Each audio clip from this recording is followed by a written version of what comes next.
to Network 10's coverage of the final round in the Australian PGA Championship.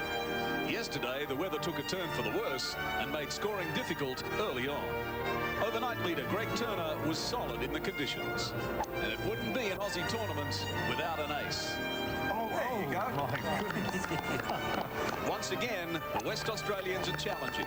Craig Parry made his move with a 4-under 68. And the lefty, Nick Ahern, is lurking in another tournament. So whose name will be added to the Joe Kirkwood Cup as the Australian PGA champion for 1999? Yes, hello again, everyone. A fairly cloudy and misty city of Melbourne today. Head up the Nepean Highway and you find this magnificent place, the Victoria Golf Club in Melbourne, in the suburb of Cheltenham. And we're on the ANZ Tour, of course, and we've got a great golf tournament lined up for you. That's looking back down hole number 11 on this truly magnificent layout. It really is just fantastic. Look at that clubhouse. Absolutely steeped in history it is. And that's the practice putt and green you can see there. Wayne Grady joins me. He won this tournament in '88 and again in '91. And there's some very famous names on that cup. Yeah, there certainly are. You've got Kel Nagle won 6 times, and then Billy Dunk, who a lot of the overseas visitors won't know, but won it 5 times, and then Norman von Nyder 4 times. So, yeah, some great names on the trophy. Are we going to see a shootout today between your 2 President's Cup teammates? I think you might do. They're obviously the 2 form horses. And Nick Ahern has been on the leaderboard every week this year, so he's an outside chance, I think. You can't discount him. And then I don't think anyone outside about 4 under's really got a chance to beat the guys at the top. They're too solid, those 2, Parry and Turner. Yeah, definitely they are, and their short game is so solid, and that's what keeps them in there. The wind's going to blow a little bit again today, and that'll suit them too. All right, let's have a look at the ANZ Order of Merit as it stands at the moment. Now, Nick Ahern can get close to Jeff Ogilvy if he wins it, but of course Michael Campbell and Jeff Ogilvy with the 1st and 2nd in the Johnny Walker are way out in front on the list. Yeah, Nick Ahern, yeah, you can just get a little bit closer to Jeff Ogilvy. Craig Parry looking for his 2nd win of the season. Craig Spence not doing all that much this week. Norman's not here. Raymond Russell from Scotland, and Peter Senior, he's out of it. He's played early this morning, so there won't be a great deal of shuffling at the top of the lead of the money list today. All right, let's have a look at our leaders board as it stood overnight, and you'll see why the very solid Greg Turner might be a bit hard to catch today, because he's been playing, well, just great golf, and 10 under par, and in the conditions yesterday, Craig Parry was terrific. He shot a 68, and so was Ahern, so we've got a good golf tournament here. Yeah, we certainly have. Greg, 2 68s and a 70. Craig yesterday a bogeyless round of 68. Nick Ahern, as we've said, has been on the leaderboard every week this year. Gavin Coles, Shane Tate, fellow Virginia Golf Club member, so I'd really like to see him do well today and possibly jump up there and win it. On the other page of the leaderboard, you'll find Rod Pampling and Robert Allenby. Now, Pampling, if he gets the putter going, can do anything too, of course, and so can Robert, for that matter. Yeah, that's right. Pampling was out early yesterday and shot a good low round. Robert Allenby, we've seen all summer, played tremendous golf without getting too much out of his game. Anthony Wall shot 66 on Friday, so he's a good chance as well. Michael Long and David Smale, 2 more Kiwis. How do they attack it today? I mean, you hear guys say, well, all I'm trying to do is get on the par 3s and the par 4s and then try and birdie the par 5s. And there's some pretty tricky pin placements out there too on the 3s. Yeah, well, the par 3s this week are 4 of the toughest 8 holes on the golf course. So they really are a key to this entire round today. And then you've got 2 easy par 5s downwind, 8 and 18, and then a short 1st and a short 15. So there's some really good tough holes there, and then some very easy holes that you've got to take advantage of. Weather-wise, we had literally everything yesterday in Melbourne, but today a few showers clearing, and it hasn't rained for quite a while, so we're hoping for a nice day. A bit cool though, expected maximum temperature of 21. It's about 18 now, and the wind probably moderate at the moment, and it will freshen from the south to southwest as the afternoon goes on. But Wayne, the leading guys, Parry and Turner in particular, said they don't mind. In fact, they want it to blow. No, it's better for them if it blows, because then someone's not going to really come out of the pack and attack, and the greens have been softened up with the overnight rain and the rain yesterday, so they'll be more, they'll accept shots a little bit better. But yeah, they just, if it blows, they don't care. It's going to benefit them more. All right, can't wait to see it. But here's a little highlight from the morning's play. It just demonstrates here what the great game of golf can do. This is Peter Senior on 14. bunkers, great bunkers here, and Peter, a tremendous bunker player, just doesn't get it out. And I really like how he summed up the next shot so quickly and realised what he had to do, and then follows it up with this. What's this? And he walked out of the bunker. I mean, a bogey is a bogey, isn't it? It's a four. It is. So, yeah, he's had a frustrating week this week. I think it's the last round of golf for him this year, so he'll just be happy to get home. And Pete, we hope you don't mind us showing that, but he's got a pretty good sense of humour, and that's what it can do. And, you know, we should say a word too about George Sirhan. I mean, we love this game, we love to play it, and it can be very, very cruel. Yeah, it certainly can. Yesterday, George Sirhan, 45 years old, hadn't been in the heat of the fire for so many years. I, for one, would have loved to have seen him gone on and play really well. Got out here, a bit of a back pain, spent most of the morning in physio, and then got on the first tee and hit it out of bounds, and it just went from bad to worse. Yeah, it did, and the game of golf can do that to you. All right, if you're joining us for the first time and you haven't seen this beautiful golf course, Wayne, we're going to take a fly over the first hole, which is a very short but heavily bunkered par 4. Take us through it, Wayne. Yeah, very easy, well, short opening hole, 232 metres I think it's playing today. Downwind, the tee is elevated. Most players, well, we've seen a lot of guys this week going with 3 irons and 4 irons. Yeah. It's been playing about 3.5 average, so a lot of birdies, a lot of eagles, and it's just an easy opening hole. You want to make birdie on it to get your round off to a good start.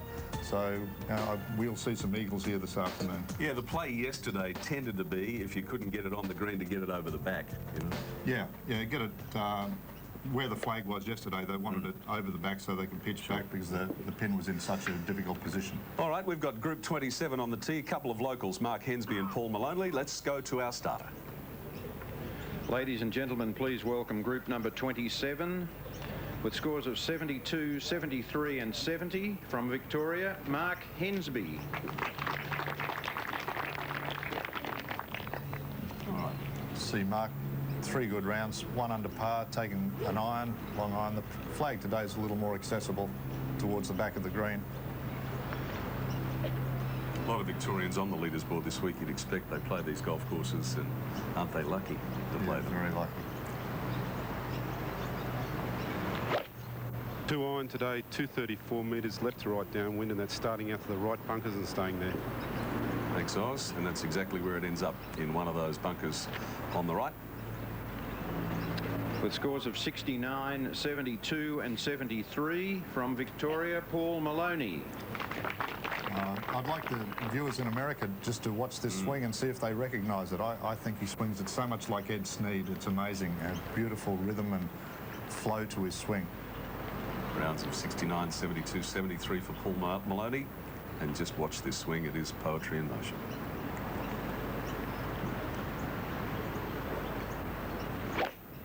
That's also a 2 iron, and he'll be fairly happy with that. It's going straight at the pin, but it needs to carry.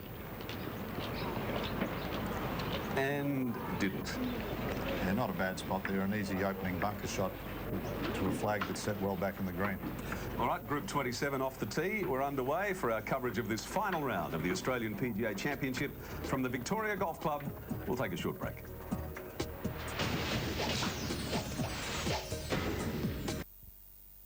Good afternoon, everyone. Yeah, I think we're in for a good day today, and as you said, Tim, it really is a marquee last pairing. 2 men from the President's Cup team, Craig Parry and Greg Turner, and we'll look forward to that. And they're away in around 3/4 of an hour time. In the meantime, we're on the first, and Paul Maloney has stuck it in the front trap here. Pin today, 21 on, right in the centre, so an elementary trap shot here for Maloney. Just about perfect distance, and he'll have 1.5 metres for birdie here at the first. Ian Stanley's also in the commentary box with me. Afternoon, Stan.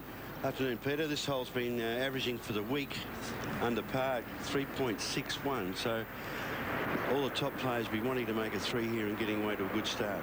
Second easiest hole on the golf course so far during this championship. Brett Officer is also with us. Thank you, Peter. Yeah, I'm fascinated by this first hole here. It's very short. I've played par 3s almost as long as this one, but it's a challenge nonetheless, the way the green and the bunkering is set up. And Stephen Allen at second with his approach shot. So 149 metres, 7 iron. little bit right. Sandra Mackenzie Wood on the course with Aussie Moore today. Stephen Allen started with a 4, a par at the opening hole. We'll go back to the first hole. Mark Hensby from Victoria. This putt down the slope. Kenny's giving a good old polish, making sure there's no sand on the ball. Most players line up the maker's name in line to the line that they're actually going to hit it on. Not at the hole, but at the line.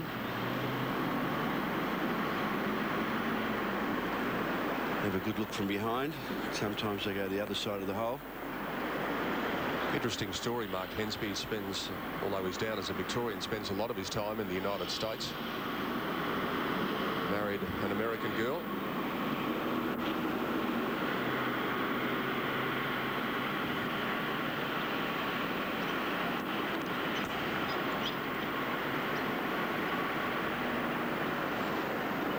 How quick is that, Greenus? They're running about 12.2 on the stamp meter. Very quick. Now, Brett Partridge, who had his problems with illness yesterday. 148 metres 7-9, drifting a little right, but will be on the green. Really hung in there manfully. He was 5 over at one stage early in his round and fought back. Time for a bit of a nap before the big guns come out later on. It's another cool day in Melbourne, around 21 degrees. As we watch Mark Hensby start the way you don't want to start. Taking 5 at the first is really like dropping 2 shots to the rest of the field. Especially when you consider the next 5 or 6 holes are playing as some of the hardest holes on the golf course. It's not an easy stretch of holes. You really feel like you must birdie the first. How about the second, Steve Allen? Texas wedge. This for birdie at the second.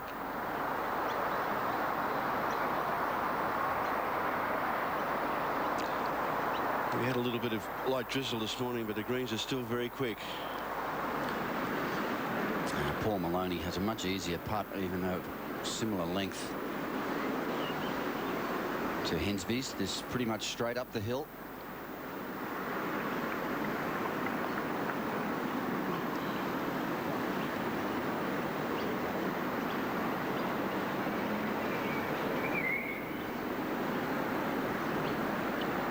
I think he allowed too much break. It wasn't a false stroke.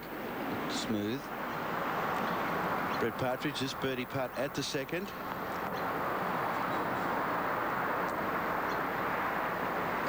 They're just sneaking by. I think the greens are a little bit quicker than what the players think.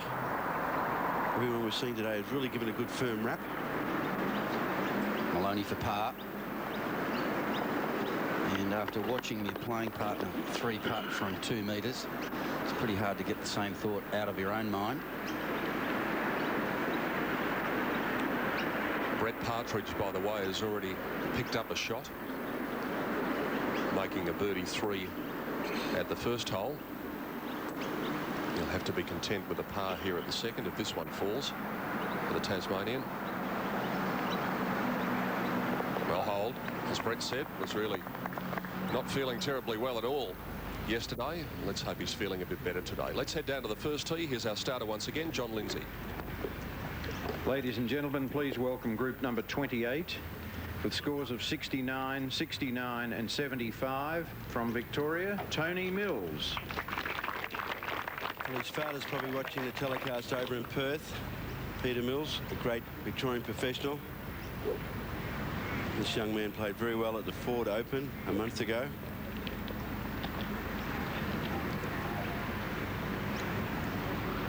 Unfortunately, yesterday, Ian, he finished off with 4 bogeys on the back 9, and that really put a hole in his score. It's a 2-iron, high and towards the right half of the green. This will land on the surface. What a great way to start the round.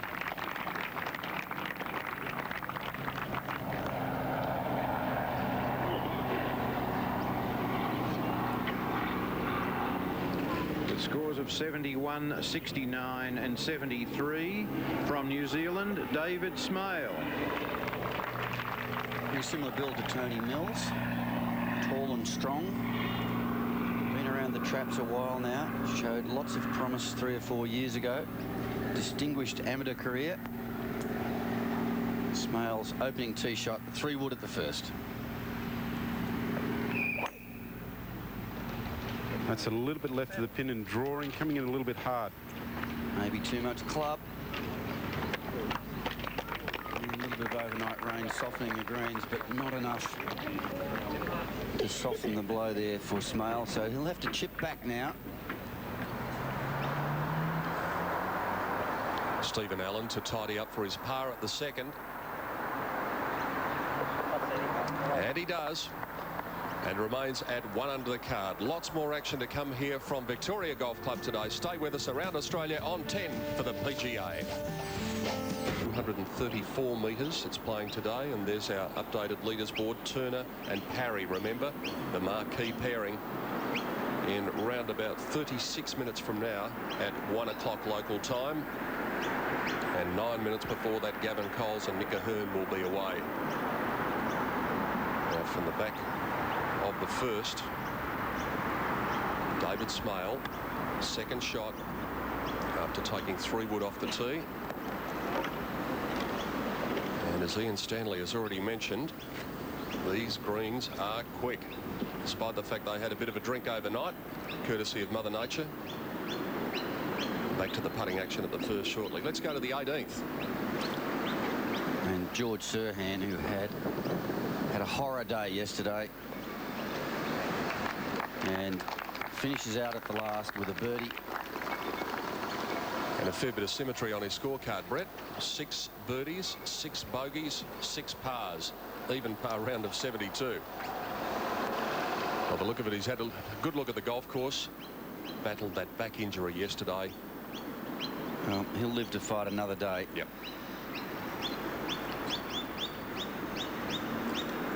Go back to the first hole. David Smale, this putt for birdie, back up the slope. This hole was designed by the great Peter Thompson, 5 times British Open champion, life member of this golf club. He started here as a junior. Not enough land to make it longer, so it's the shape of the green that causes all the problem. So Smale for birdie at the first.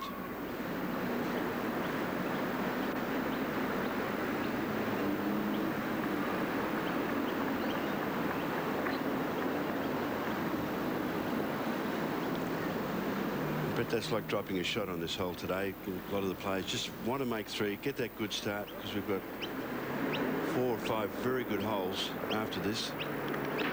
Well, I was a little surprised to see him take the wood from the tee, especially after he'd watched Tony Mills fly it onto the green with an iron.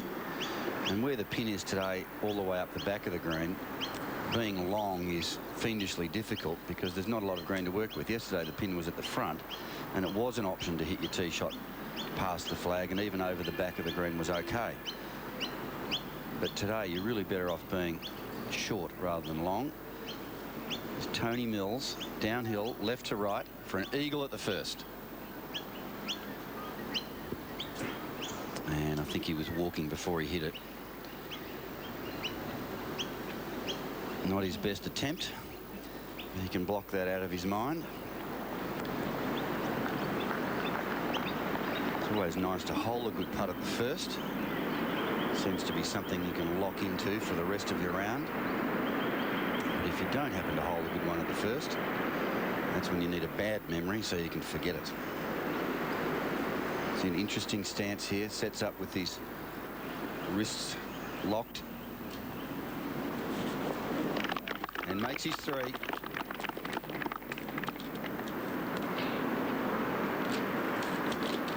Four under par for the championship now. Tony Mills. There are 4 New Zealanders in the last 12 out today. One of them about to fire his opening shot. Let's go down to our starter, John Lindsay. Ladies and gentlemen, please welcome group number 29 with scores of 73, 69 and 71 from New Zealand, Michael Long. winner earlier this year of the Greg Norman Holden Classic at the Lakes Golf Club. Lives in Perth in WA and plays the European Tour. Made birdie on this hole, Ian, on Friday and Saturday. He's one of the few players that uses a blade iron, the Hogan iron. A lot of guys have been using the peripheral weighted clubs. And that's a 3-iron, 213 metres to carry to the front. That's going towards the left edge. Just caught the left trap. And that's gone down into the flat. That's okay. With scores of 73, 66 and 73 from England, Anthony Wall. Yes, he can play a bit, this young fellow. 66 on Friday is the low round for the week. And he will be very determined today. Every cent he can earn moves him further up the order of merit. Par, birdie, par so far this week on the first. Wind helping left to right. That's 2-iron. It's a good strike left of the pin. Should just about carry there.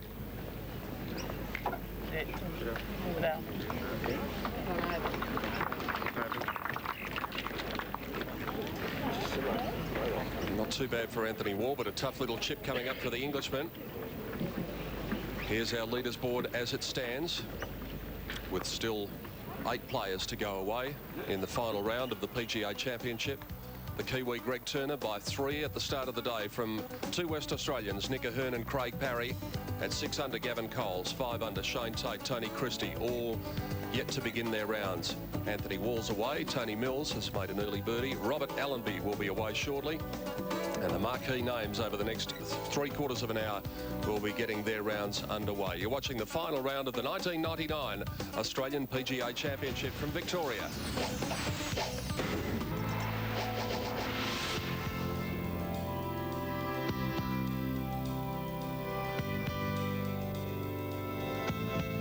This is the Australian PGA Championship, and the PGA itself, the second oldest in the world, behind the British PGA, 5 years older than the US PGA.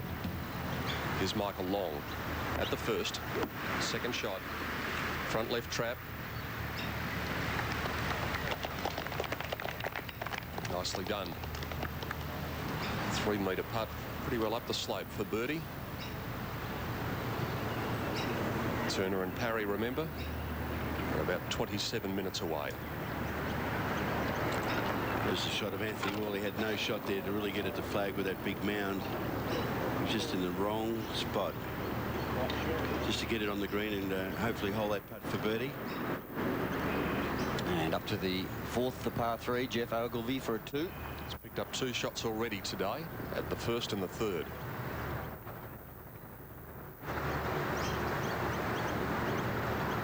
Very difficult this third, or the 4th, the par 3.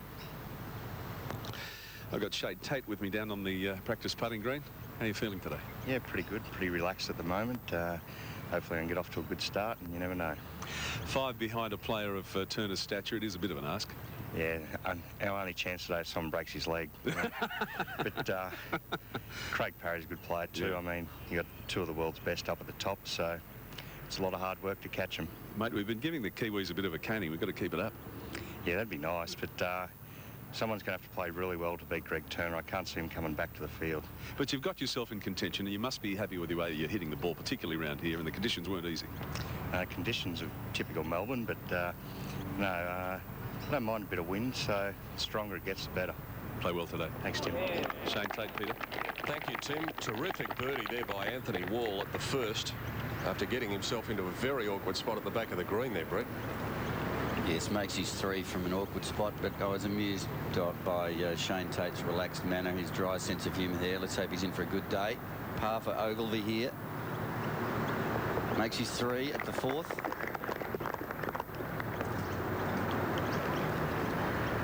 Go back to the first. Michael Long, this putt for birdie. Would have learned something from Anthony Wall's putt. Just watch his eyes. They look from one side to the other to try and find out where the burrow's coming from. Depending on the pace, you can hit it soft and hit it high. It'll probably burrow about 2 or 3 foot, or he gives a good charge and cut the borrow out. This for birdie at the first.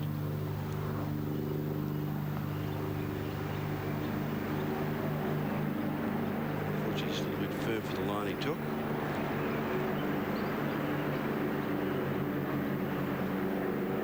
We've been used to being close to airports in our tournament so far in both Adelaide and Brisbane. As you can hear, we're near another airport in Melbourne, one of the busiest airports in the Southern Hemisphere. Moorabbin Airport, just up the road.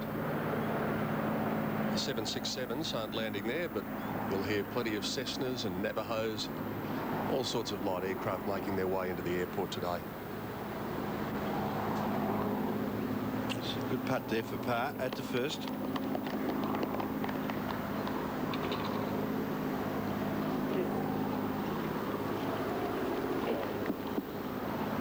Galleries gathering at the first. Great spectator hole, measuring just 234 metres, and we've got a terrific pairing coming up here. Let's go down again to John Lindsay.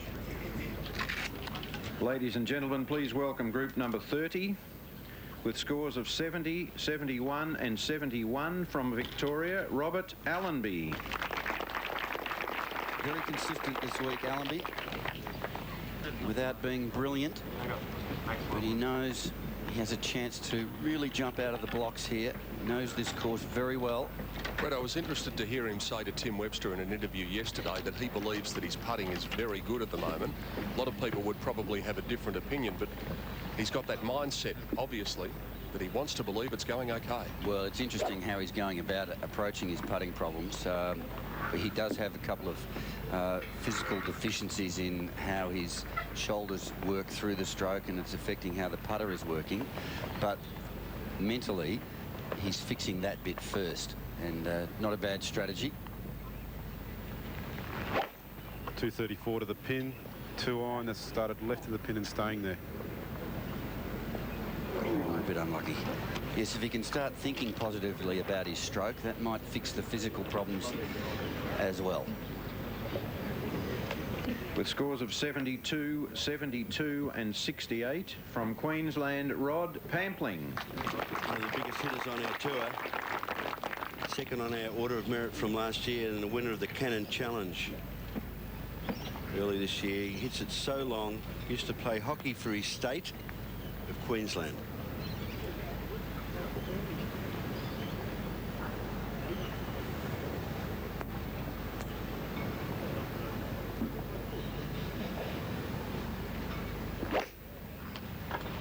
It's a high strike to the right edge of the green, fading towards the right bunkers.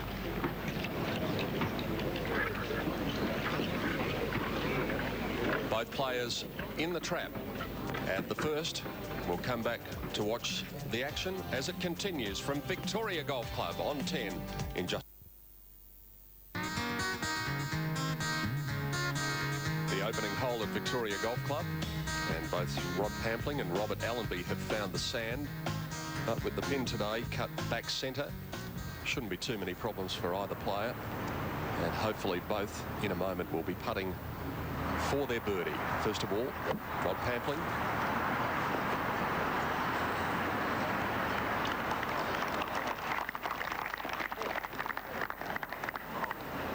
Look at it creep on. We'll go to Robert Allenby's second shot. See how he's hoping he stands up, digging his feet in to get a firm footing.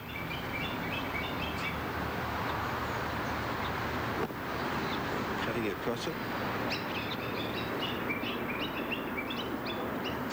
Might have been a reaction to the shot of Rod Pampling. Let's go to the practice putting green. Tim Webster has Nick Ahern with him. Tim? Peter, I do. 72 yesterday in fairly nasty conditions, so must be reasonably happy. Yeah, yesterday was a real struggle. I struggled with my swing a little bit, but my short game kept me in it, so it's, you know, nice to be not out of the hunt. But a 66 on Friday, so you've got one in you. Oh, yeah. No, I had a word to my coach back home last night and this morning and talked about a couple of things and sorted out on the range today, so I'm looking forward to it. So he was watching closely? Yeah, I think he watched the tape of it last night and mentioned a couple of things I need to work on, and I started hitting a lot better on the range this morning, so I'm pretty happy. Only 3 back of Greg Turner, but he is a pretty good front runner. Oh, absolutely. I mean, I know I need to go low today to have any chance, and you've got obviously Craig Parry there at 7 under with me, so it's going to be a tough day to get him. Yeah, feeling relaxed about the whole thing? Absolutely, yeah. I've been here before, so looking forward to it. Yeah, you're looking very relaxed. Thank you. Play well. Cheers. Nick Ahern. And the West Australian lefty, bit of trivia for you. So far this season on the ANZ Tour, he has earned around $181 a shot. And that's pretty good going when you consider a couple of years ago when Peter Lonard won the ANZ Order of Merit, he earned about $93 a shot. So Nick and Alana are pretty happy with the way things are progressing at present. That doesn't mean he should go out and have as many hits as he can today, though, does it? The fewer the better.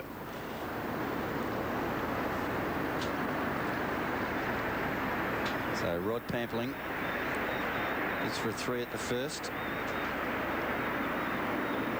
We have emphasised how important it is to make a 3 here.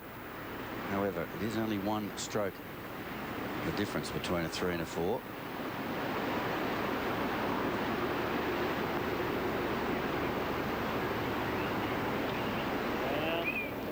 That 1 stroke can play on your mind. A birdie start really tends to catapult you into these next few holes. Craig Parry is getting closer to going away in the final round. Here he is with Tim Webster. Yes, he is. Well, Ozzie Moore was just bragging about this putting tips he's been giving you. He bored us all in the morning meeting. What did he tell you? Oh, he just told me to work my shoulders a bit more and set up ball a little bit further back in my stance. Looks like it might be a shootout today with your President's Cup partner, and that'll be fun. Well, I don't know about that. I mean, there's a lot of other good players there as well. Yeah. You know, anyone can go out and have a good day, and you know, hopefully it will be my way. Well, it's been your way a lot lately, but a bogey-free round yesterday and 4 birdies, 68. You must be very happy. Yeah, I played really well yesterday. I played well in the first 2 days as well, but you know, the thing was I wasn't putting it well, and really doesn't matter how good your short game is. If you're not putting well, you're going to have bogeys. So that was the difference. Get out there today and get them. Thanks, Tim. Thanks, Pats. Okay. Craig Parry, rounds of 71, 70 and 68. Robert Allenby, birdie attempt at the first.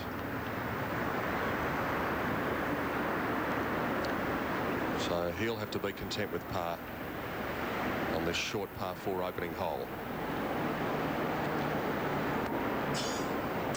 Now up to the 16th green. This is Peter Fowler, 6 under for the day.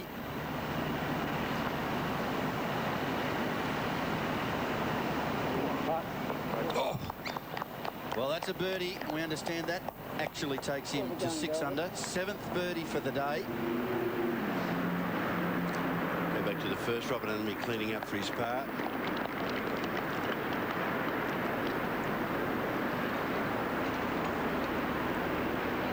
Robert's had rounds of 70, 71, 71. Very consistent.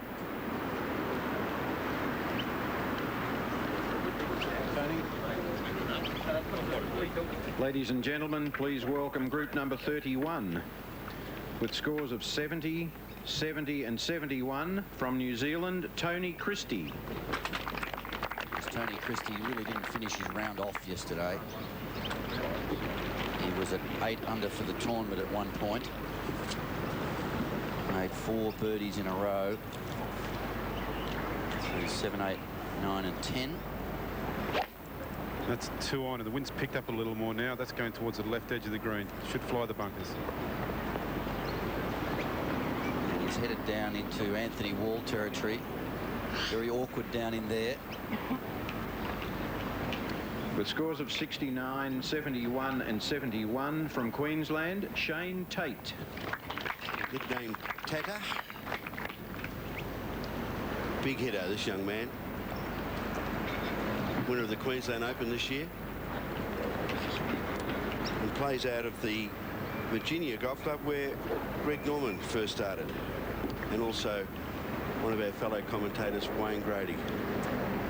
He's had one of everything so far this week. Par, birdie, bogey on this hole.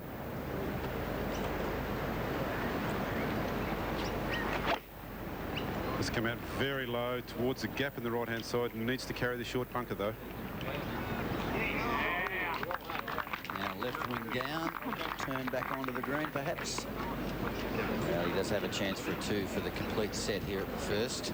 Threaded the eye of the needle there at the first, Shane Tate. Shortly he'll be heading to the second. It measures 388 metres. It's a par 4. Let's have a trip over the top of the second hole. Very demanding tee shot here with pine trees all the way up the right-hand side, and there's out of bounds over there as well. These bunkers here are a feature. Big hit to carry those. And if you take your driver with the intention of carrying them and pull it a little to the left, you can go into the trees through the fairway and give yourself actually no angle at all into this flag. Pin today is 32 metres from the front of the green, and there is a ridge that runs through the middle of this green. Makes getting your second shot awfully close, difficult to get close. Oh, this is coming down left side, left centre of the fairway. It'll be good. Sandra Mackenzie Wood on the course, on her home course. Oh, we nearly got a birdie there. But that's in position A1 for Robert Allenby, who looks as though he's pretty relaxed and looking forward to this final day. And maybe he might be able to card the 6th birdie of the afternoon. It's playing tough at 4.14, has been the 7th most difficult hole on the golf course so far this week. All right, Rod Pampling.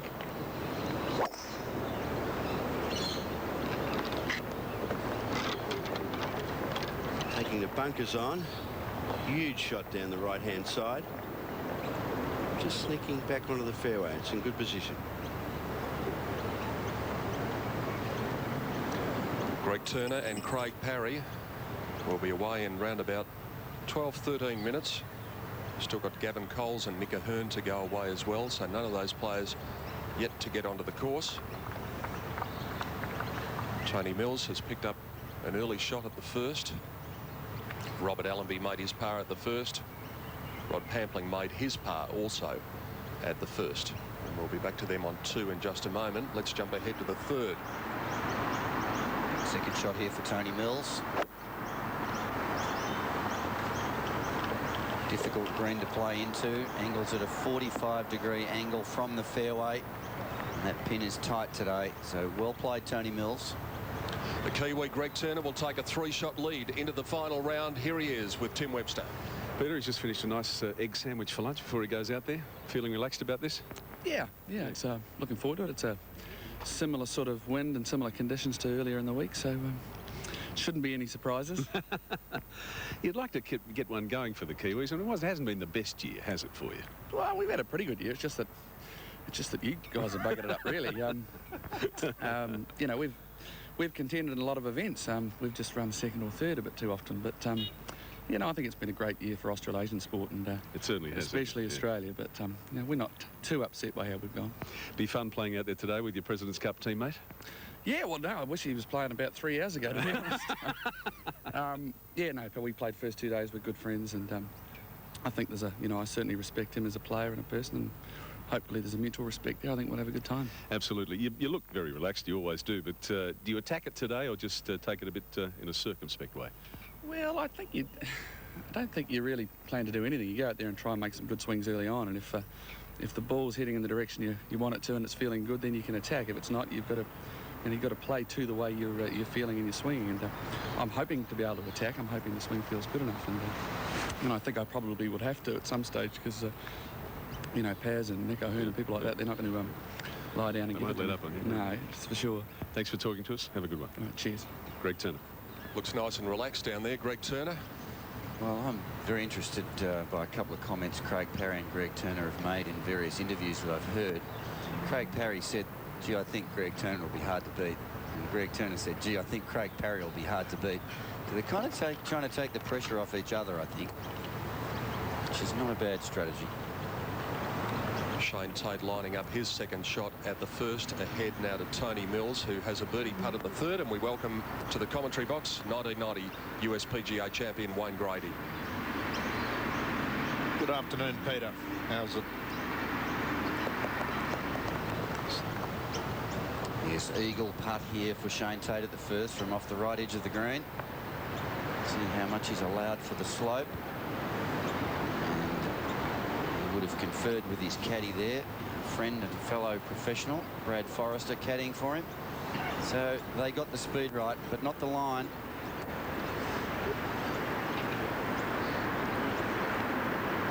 Shane Tate won his first professional tournament, 4-round tournament this year, the Queensland Open, just a couple of months ago.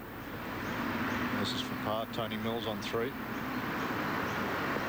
Safely in.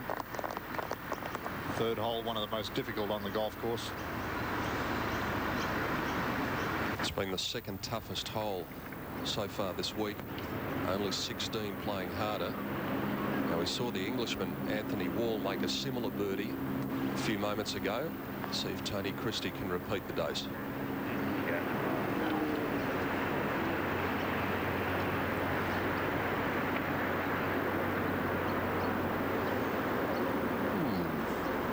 Had a great stretch yesterday around about the turn. Hopefully he might be able to repeat it today. Allenby's second shot to the second. 8 iron, 133 metres, and this looks pretty good.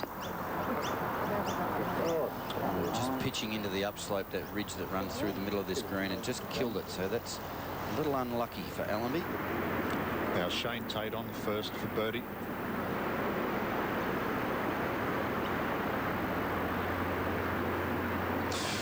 We've seen a host of players make 4 in this opening hole.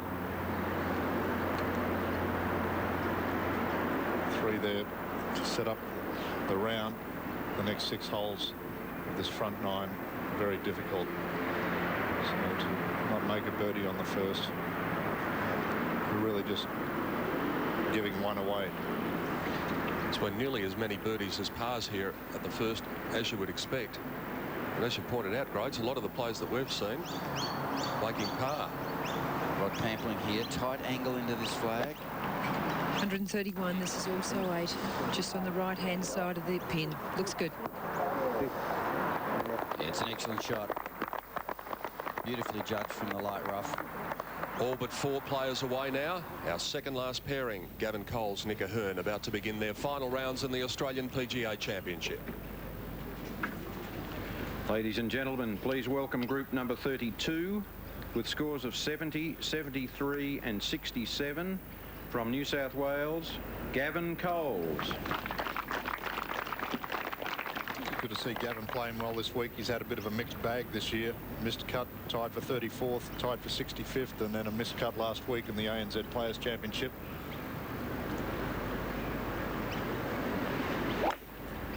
It's a 3 metal, starting down the right side, staying towards the right-hand bunkers. Will be bunkered. 67 yesterday. Wasn't too dusty in those conditions. With scores of 71, 66 and 72 from Western Australia, Nick O'Hearn. The machine from WA really has made his mark on tournament golf in Australia the last couple of years. Burst into prominence the 97 Australian Open, where he led after 2 rounds. Only made the 1 birdie at the first this week, and that was on Friday.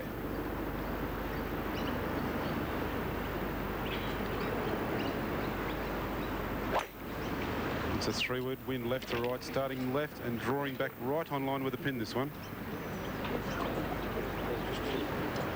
Well, it's not too bad there. A little luck could have been better. Now this is a second green. Robert Allenby for birdie.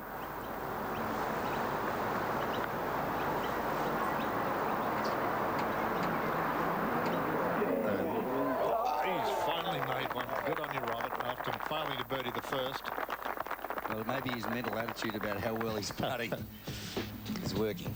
And Robert Allenby leaps up onto the first page of our leaders board, which shows Greg Turner by 3 shots from Nick Ahern and Craig Parry, and our last pair will be away in just a matter of minutes. Those picking up shots today, well, the man picking up the most is Peter Fowler, 6 under for the day and 3 under for the championship. Jeff Ogilvy has also picked up a couple of shots. And Matty Goggin is 2 under for the day in this, the final round of the PGA. We'll be back in a moment. Now left-hander Nick O'Hearn.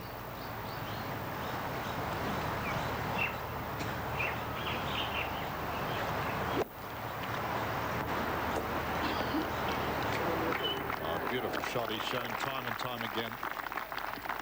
Short game is just something spectacular. He's one of the fine talents on the ANZ Tour. And speaking of the ANZ Tour, we've had 7 holes in one so far this season. Yesterday, number 7 came along. At the 14th hole, the TAB Sportsbet hole, this was Adrian Percy. Just locked the radar on, up the hill, one bounce. Bingo. High fives all round yesterday. And a few people have gathered to see whether he can do it again. Here he is. He's 2 under for the day, even par for the championship. Tee shot at 14 for Adrian Percy. Done it again. Settle. Settle. Pretty ordinary today. Yeah. It's only on the green. We go back to the first green. Gavin Coles for an opening birdie.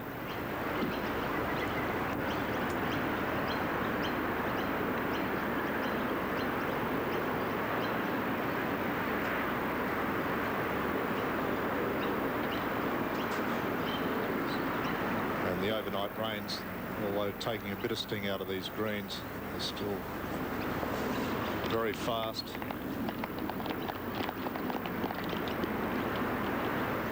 So back to the 14th. Adrian Percy with his putt for 2. Giddy up. A little tentative. Where the pin's cut there today, it's a little downhill for the last part of that putt. So we look forward to seeing the leaders negotiate that later in the day. Well, Nick O'Hearn, we've seen play probably some of the most consistent golf out of anyone over the last month, and maybe it's his turn today to put his hand up. I know Greg Turner's going to be hard to catch. He's a notoriously good front runner.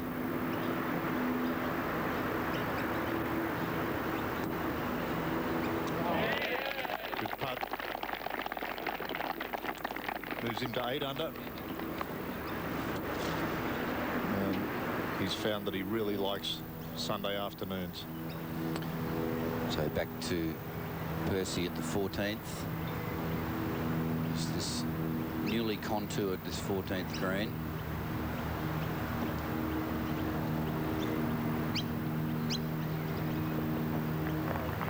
No trouble. That's a par. That keeps him at even par. 64 players are away, only 2 to go. Let's head back to the first tee for the all-important tee shots of our final pairing. Ladies and gentlemen, please welcome group number 33 with scores of 71, 70 and 68 from Western Australia, Craig Parry. And it's worth noting, Grace, that Craig Parry is yet to birdie this hole this week. 1992 PGA champion at his home club at Concord. He'll be looking to add one more title to his belt.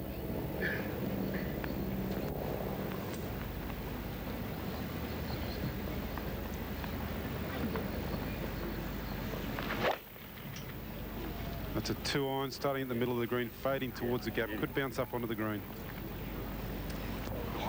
Just unlucky. Overnight rain softening the front part of the green. With scores of 68, 68 and 70 from New Zealand, Greg Turner. In contrast, Brett, Greg Turner has birdied this hole every day. Yes, his short game, beautiful short game, has come to the fore. I don't think he'd mind me saying it's not the prettiest swing out here, but boy, his short game is absolutely gorgeous. 3 wood. Starting at the centre, cutting right towards the right edge, maybe bunker or green.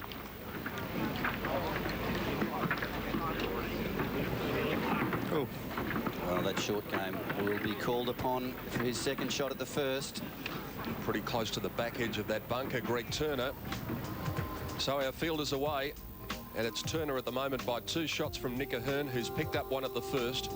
Craig Parry just short of the first green. Anthony Wall at 5 under, along with Robert Allenby having picked up 1, and Rod Pampling and Shane Tate also at 5 under the card.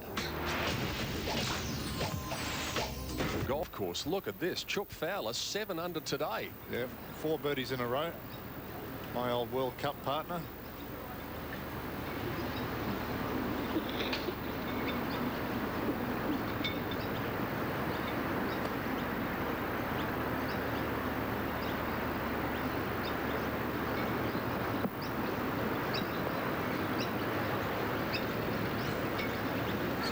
shot on 18, third shot. Not bad. Got a tricky right to left putt for birdie for a round of 64. It's great to see Chook went back to the European school this year, finished 15th. So he's got his card again to play full-time in Europe next year. And that would qualify as a course record, we would imagine. 64. There have been a few changes this year. We go back to 1. Craig Parry chipping and running this. 8 iron. Very unlucky with the tee shot that it pitched in the ideal position and then propped. And after making 3 consecutive pars here, the first 3 rounds, a good chance to break that run and make a birdie. These are the drives of Gavin Coles and Nick Ahern. You can see Gavin Coles hasn't too many options. He's driven at 215 metres. Nick Ahern, well, it comes as no surprise to see that he is out in the middle of the fairway, and there's what Gavin Coles has got left, and he'll be hoping that the trees disappear in front of him like they did for us. Unfortunately, it doesn't happen that way. 388 metres par 4. And he's in there somewhere.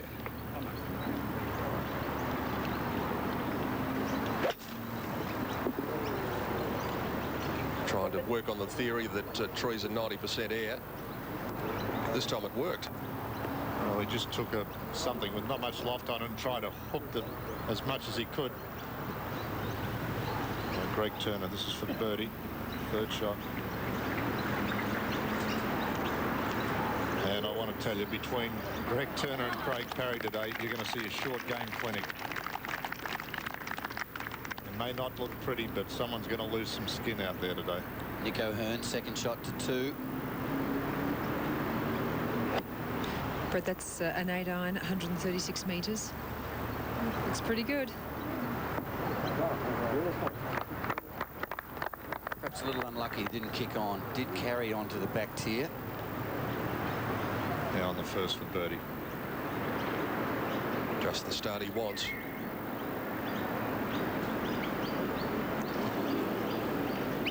Well, pin position looked very inviting in the middle of the back of the green. We've seen it cause its problems. A lot of players missing short putts. So the one thing you might have bet on at the start of the week was that Craig Parry would shoot a good score, but if you said that he wouldn't make a birdie on any day at the first, I doubt that too many would have agreed with you. And that's the difference between the two scores, 10 under and 7 under. Greg's made 3 birdies on the first this week. And for a birdie on the last, Peter Fowler. Hold up, hold up. Oh. Good try, Chook, but what a great round. 60. You'll have that for a 65. Tied for 8th position. It was 4 under par. Even par for the round, walking to the 8th tee, and then birdied 7 of the next 10 holes. Anthony Wall saw his bunker shot here at the 4th. This for a par. So paying the price of a wayward tee shot. The ANZ hole, the second. Craig Parry's tee shot. Let's go. Up the left side, fading back into the fairway. It's Ozzie Moore out there. And Craig Parry's stock shot. Anthony Wall, by the way, tidied up for a bogey. And speaking of tidying up, here we go for a round of 65.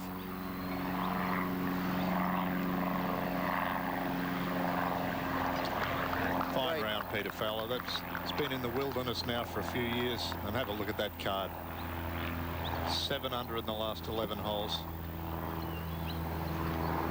Greg Turner, tee shot at the second. That's low and up the left-hand side, and it could be in the rough. Wood needs to sit down quickly. That's not rough. That's roughest in there. Brother Brian, New Zealand international hockey player, as we go to Gavin Coles.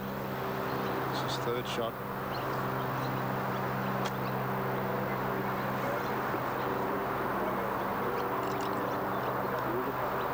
Quite enough. One of the hardest practices on tour, Gavin Coles. Really works at his game. It's only a small man, but gets a lot out of it.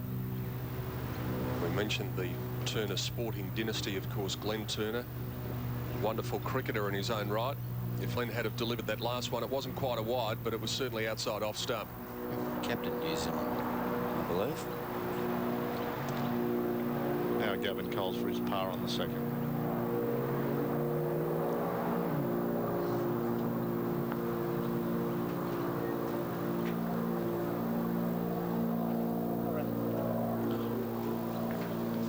Well, he was wayward from the tee as well. And that fate might also be in line there for Greg Turner. He's left, dangerously left off this tee. It's a beautifully designed tee shot because of the bunkering and the trees. Now also up at the green, Nick O'Hearn for a birdie.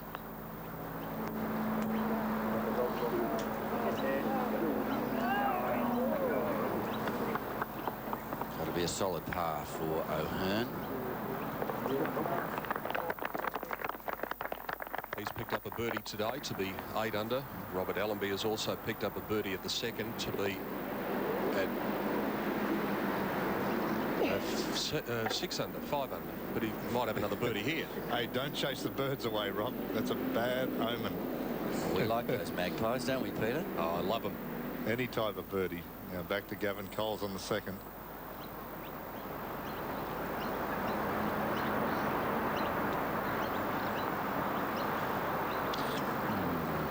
Costly double bogey 6. He looks like he's using a pretty old putter there. Yes, I always found anyone that could use those putters, that type of putter was a good putter. Centre shaft. Robert Allenby's finally got rid of the wildlife. Here he is at the 4th. Playing 164 metres today. Wants it to go.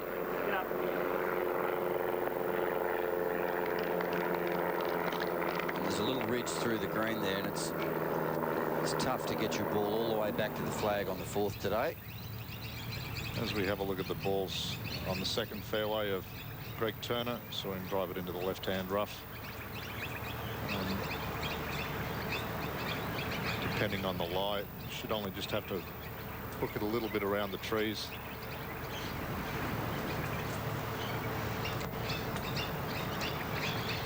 Flag is set well back in the green, 32 on, 7 from the right. Well, it looks like he's going to have a swing, but he's going to have to hit a big draw out here and around. To do that, he must get the ball spinning right to left in the air. So he'll close his stance up, meaning aim out to the right, close his club face, which means it's aiming a little to the left. Those two things, if it all clicks nicely, put plenty of right to left spin on the ball, and it should curve in the air.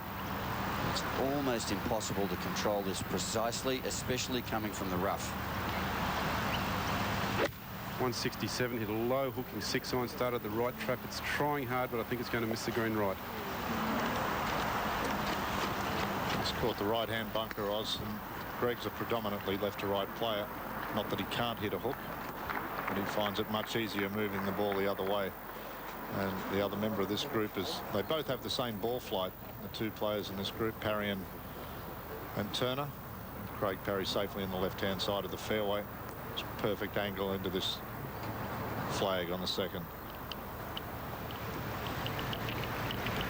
There is the man who is looking to win his second tournament on the ANZ Tour this year, having tasted victory at the Ford Open at Kooyonga in South Australia. Yet to make a birdie on the second this week. Now's the time to do it. Craig Parry, second shot, second hole. It's 8-iron from 134. Wind into them from left to right, starting at the left edge of the green, drifting back just a little. Well, Greg Turner gave Craig a little opening there, but he's left himself a long putt over 2 rises in these very fast Victorian greens. Yes, we're going to see some fun and games on the greens today. Greg Turner started with a 4 at the first. He has a bit of work to do at the second. Nick Ahern's picked up 1. Craig Parry, outside opportunity of birdie at 2. Robert Allenby, after a chat to the Magpies, is at the 4th. Tony Mills 1 under for the day. We'll come back to Victoria Golf Club on the other side of this break on 10.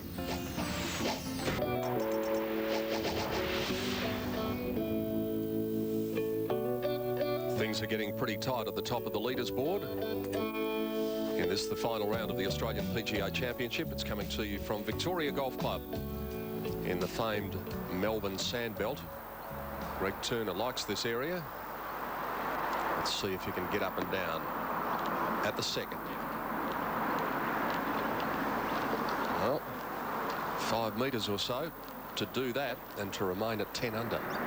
It's Robert Allenby on the 4th green, par 3. It's for birdie.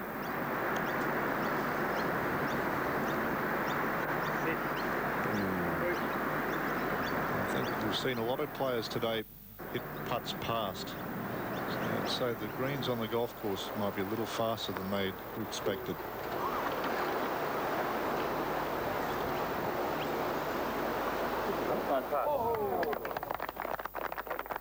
Very nice from Craig Parry. Had a couple of ridges to negotiate there. Allenby for par at the 4th.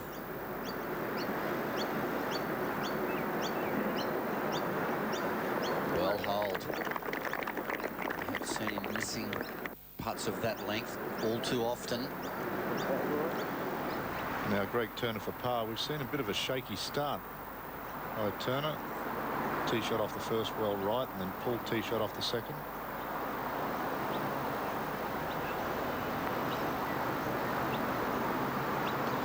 But easy par. Nothing fixes up a few bad shots better than a good putt.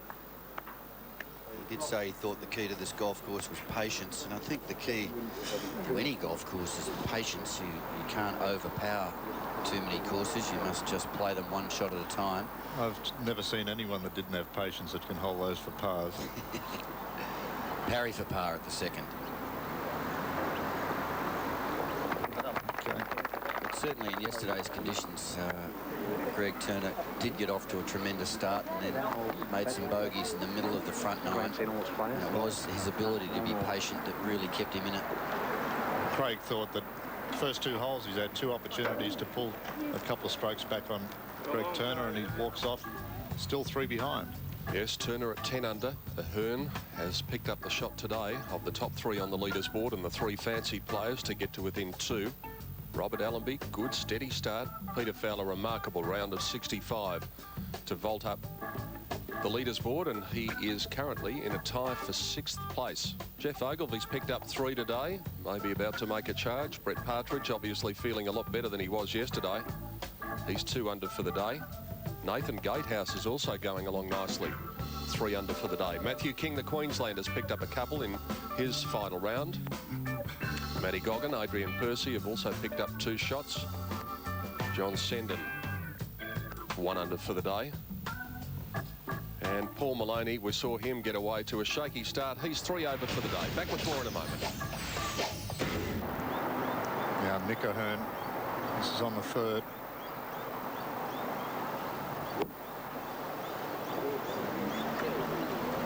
Tremendously difficult hole, the 3rd, and with the back left-hand pin position. Wind out of the left. Now this is forward to the 4th green. Shane Tate. And if the wind starts to blow again this afternoon like it did yesterday, watch this man. He can hit the ball underground.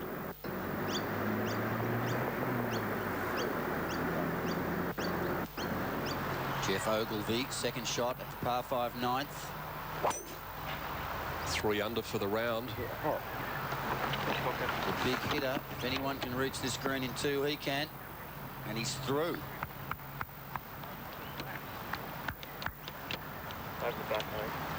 Well, back bunker. Not a difficult 3rd shot there for Jeff Ogilvy. 3 under today for the round. Now Nick Ahern on the 3rd for par. And one of the very rare bogeys that we've seen him make lately. He's only had 1 round over par in the last 3 tournaments. Now Gavin Coles for par with Old Faithful. And that's a much needed little putt there because he made 6 at the second. He just stops the bleeding momentarily. Long way to go in his round.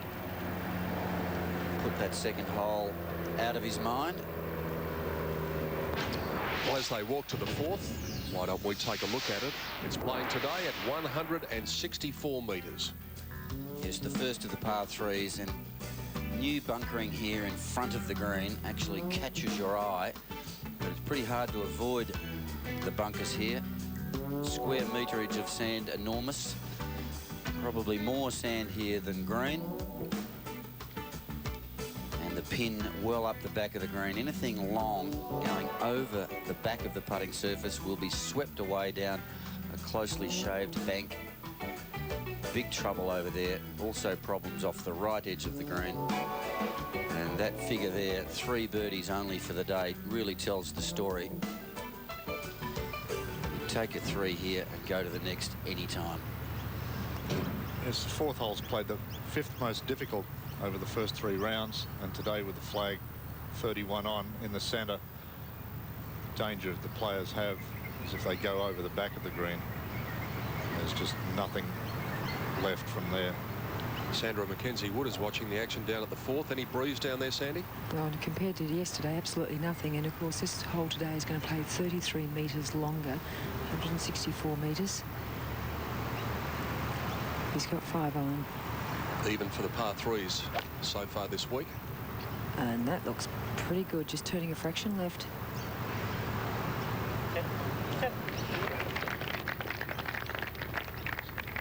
Fly Revolution ball that Gavin uses, just having enough spin on it to hold the back of the green. He'll be pretty relieved to get that tee shot over and done with. As we look at our updated leaders board, Nick Ahern has gone par birdie so far this week on this hole, but he's 1 over for the par threes. Peter's just a gentle right to left breeze here, and he's also got 5 iron. Oh, and that started left and drifting further left. It's going to catch the bunkers. Nick O'Hearn did have swing problems yesterday where we saw him hit a few semi-wides. Continues a little today as we go to the 7th green, the par 3. Tony Mills for a 2. And we'll see lots of players playing this 7th green out to the left from the tee. It's the safe area. Very tight pin on the back right there today. Well, that was the sound of Craig Parry's second shot on the 3rd. That was a 3 on from 180 metres. That's a great shot. He's hooked it under that tree.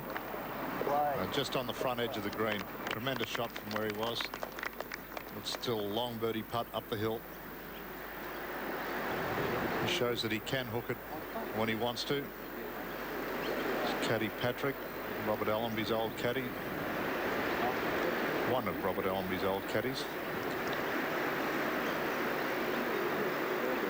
They've had a great second half of the year. Patrick picked up Craig's bag about mid-year, and since then Craig's won about $800,000 US. And he might win a bit more today here at Victoria Golf Club. And Greg Turner coming from the right-hand traps here at the 3rd. Almost impossible to reach the green from there. Very high lip on that trap. To get it up quickly and to fly it all the way to the green, almost impossible. Jeff Ogilvy, 9th hole.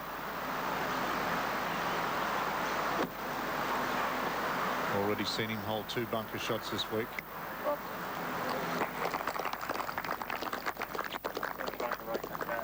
He'll have that left to go to 5 under. So Greg Turner, right from the tee at the 1st, left from the tee at the 2nd, right again at the 3rd. So he is having some directional problems today, and more problems for him here with the way this ball is lying. Just in the very edge of the first cut. Fredrickson, this is down in the grass here. He has to take it very close to the edge of the bunker from 82 metres. sand on. It's come out fairly low and left of the pit. It's going to fly all the way back there. Well, we've seen some miraculous saves from him. But he's gone from the frying pan into the fire here at the third.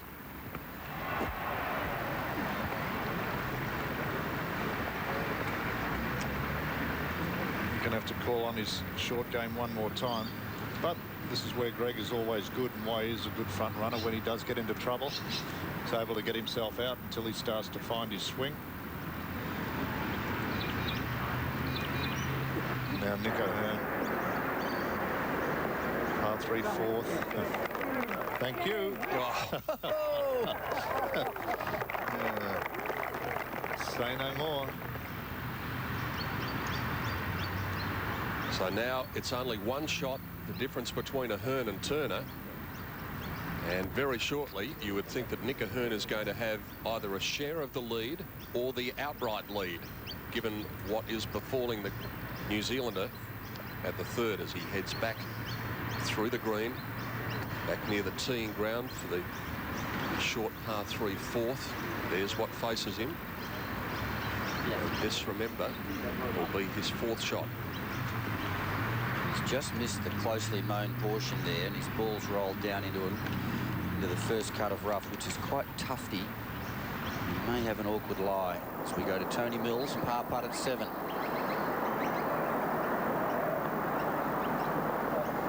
And he's using an old style blade putter as well, as Wayne Grady said about those centre shaft putters that Gavin Coles is using. You don't see many poor putters using a blade putter. As we go to Gavin Coles.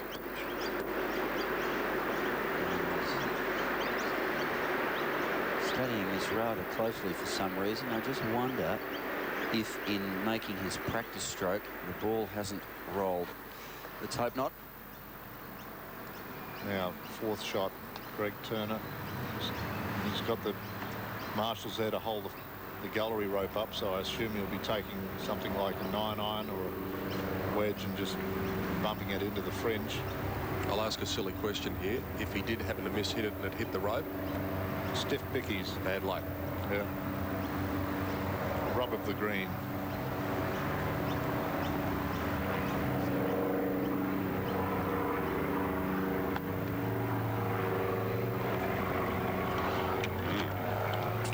Well, he's going to have to call on that patience that he was speaking about, as it has that now left for a bogey.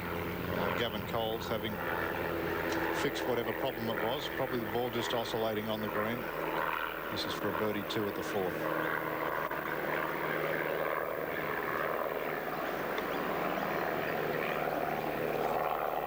But he hadn't actually addressed the ball, so even if the ball did move, he wouldn't be deemed to have caused it to move. We saw earlier in the week there was players had a few problems because the greens were so fast, the ball's oscillating, and with the strong winds. It hasn't been that much of a problem on the weekend because of the rain. It's taken a little bit of a sting out of the greens. It's Gavin Cole for his part.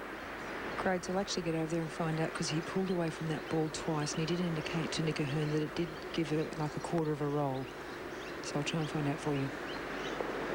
Okay, Sandy, thank you. Be very interested to find out the result of that, and I'm pretty sure that's a 3 for Coles. Big putt here for Craig Parry, both in length and in the scheme of things, because Greg Turner's going to make at least a bogey.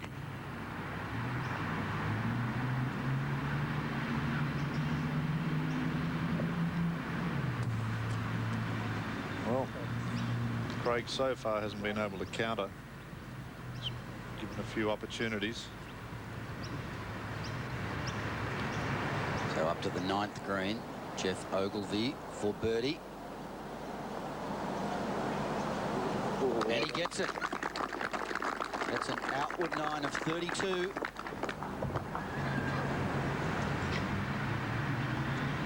Now, Greg Turner, saw him up and down on the first for par. Hole an 8-metre putt for par on the second. Now he has this downhill, very fast 5-metre putt for bogey on the third. Not the type of start that you'd be looking for in the last day of any tournament.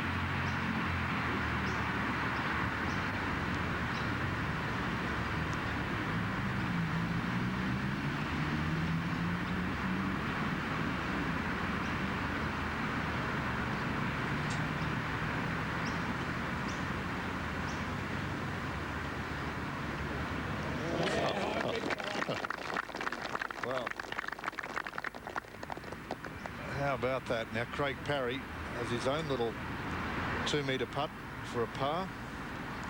Just clarify the situation with Nick Ahern. He actually made a bogey at the 3rd, which he followed with a birdie at the 4th. So that means he is at 8 under. So Greg Turner retains the outright lead, but it is now only 1 shot. Craig Parry's having someone do to him what he's used to doing to other people. And as I said, these two guys aren't just going to look too pretty out there, but by the end of the day, they'll both know they've been in a dogfight.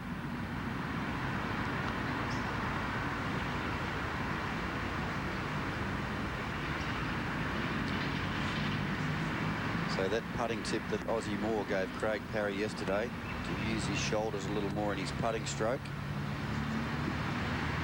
should work here. Let's hope.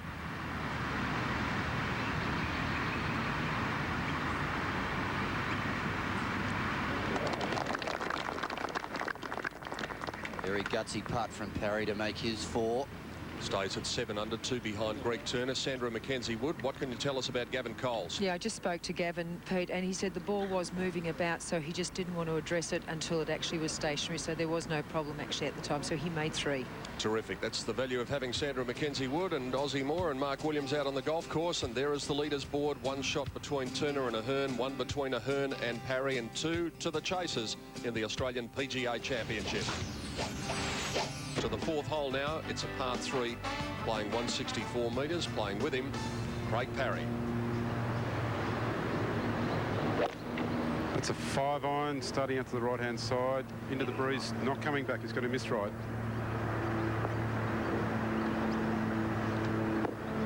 Not too much happening for Craig Parry at the moment in his quest to chase down Greg Turner. Doesn't feel to our leader. And Ian Stanley has rejoined us in the commentary box. That's a 5-iron going at the right edge of the green. Won't hang on, I don't think.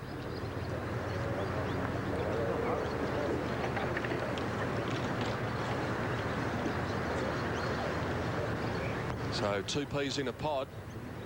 And Greg Stanley has come in. A bit of light rain starting to fall out there, Stan. Yes, Pete, some umbrellas have popped up, but I think it's just going to be a light little shower and quickly blow through. But Craig's got a lot of hard work to do here. We're going to have to pitch it into the bank. We're going to have to pitch it into the bank. I don't think he can actually land it on the green. Probably have to pitch it into the bank about here and let it bounce up. Looks like Greg Turner's first to play.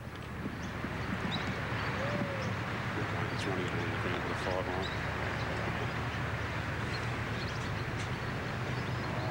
Well, as Ozzie Moore said there, he just ran it along the ground with a 5-iron, like a putting action.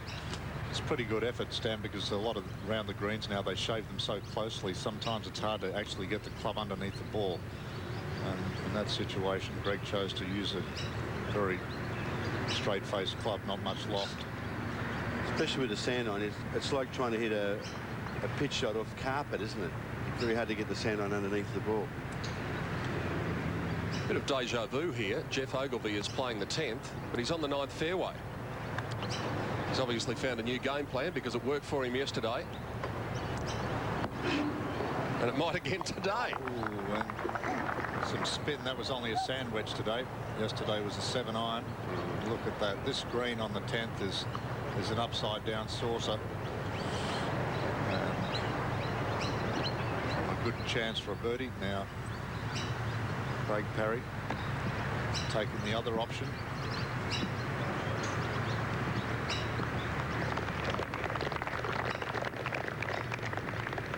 Both players with about the same length putts for par. Craig's a little frustrated because he's had opportunities to claw some strokes back from Greg Turner, but we've seen some fantastic putting from Greg. But as you said before, it's just what Craig's been doing to everyone for the last 15 or so years. He's a very good putter. It's interesting now, he's going to get a very good line because both balls are very close together there. And Greg's going to putt first. This will be a good little match play game. Nothing annoys your opponent more than hitting it all over the shop and then getting it up and down, making putts. That's why these two guys were so instrumental in the President's Cup victory last year, just across the road at Royal Melbourne. He's made a few putts of this length to come up with some terrific saves so far, Greg Turner. And Ian, most of the time they've gone straight in the heart of the hole too. But sooner or later, if you keep on putting yourself in this position, you'd think the law of averages says you've got to miss one.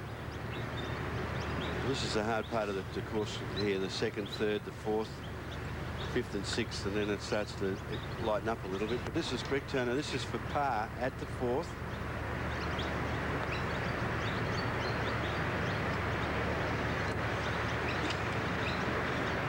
Well, you're right, Pete. Eventually it had to catch up.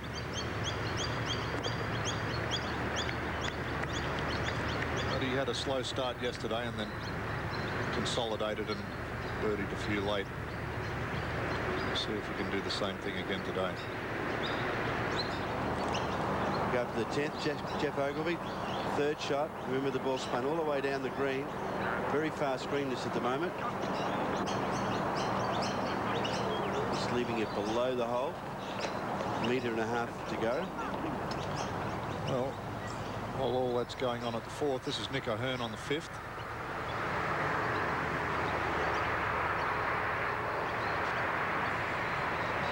He'll have that for a par, and I'm sure he doesn't know it yet, but that'll be to stay in a tie for the lead with Greg Turner. Well, Craig would have learned something of Greg's putt. He knows he's got to hit it outside right edge. Just depends on how firm he hits it. This for par.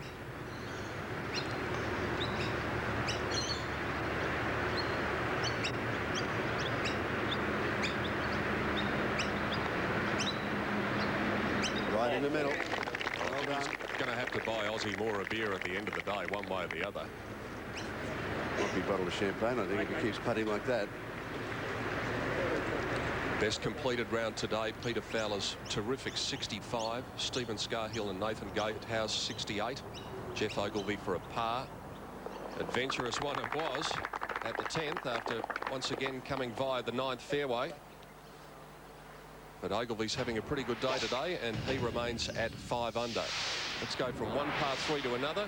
On the card today, it's 165. It's actually playing 173, the 7th. A great par 3 this. Today the flag's tucked right on the right hand side, 5 from the right but 22 on, and these two big bunkers at the front will be coming into play. Safe play is to hit into the middle of the green and let the ball feed down to that pin position. The wind into the play is coming out of the right hand side. As we go down to the tee for Rod Pampling's tee shot. Yeah, that's straight at the flag, that one. It's a pretty safe shot. It's Mark Williams out on the course. Chance of a 2 for Rod Pampling, who so far today made a birdie at the second and a bogey at the third to be even par for the round. Now a joint leader, Nick O'Hearn, par putt on the 5th hole.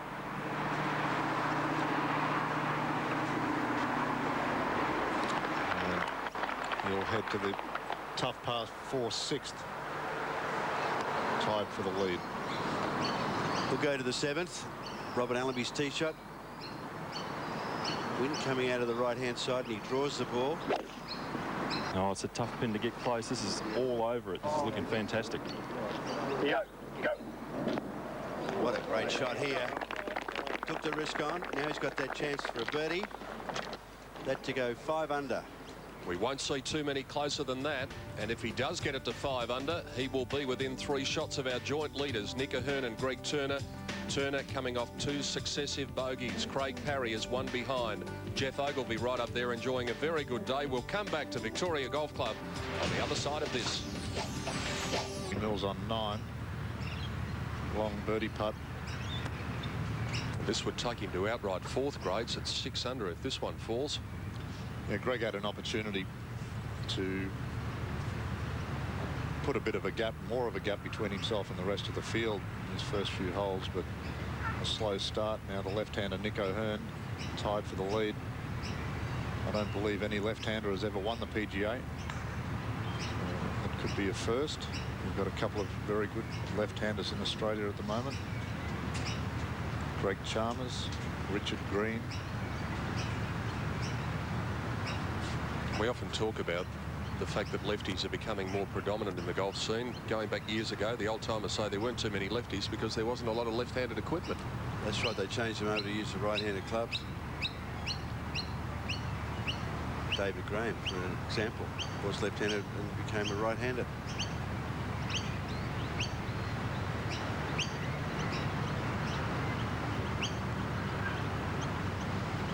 Well, it was putt of Tony Mills. He'll have that left for a par. Out with 9 of 34.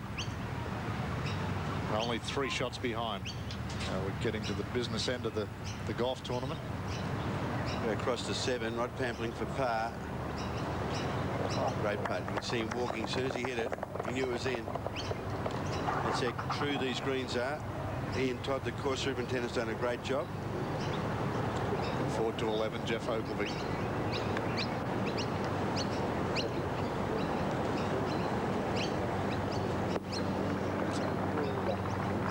Well, he has a lot of local knowledge here at Victoria, and he's going to need it all for that putt. 7th hole, Shane Tate tee shot. In New Zealand, a great sponsor of golf in this part of the world. 6 pars so far for Shane Tate. That's a 6-iron from 173. Light wind from right to left, just left of the flag. Good line. Amazing how quickly that checked up there. Wayne, normally that'd bounce right up to the back of the green. It's a good shot, good chance for a birdie. This is Craig Parry on the 5th.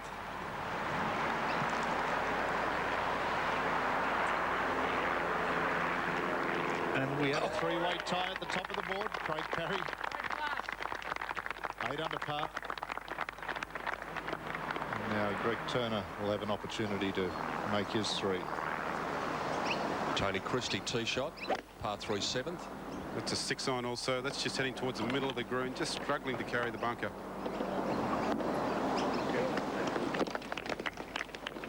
Three-way tie at the top of the leaders board, and that's exactly how the bookmakers have it. TAB Sportsbet have 3 equal favourites, Parry, Turner and Ahern, for good reason.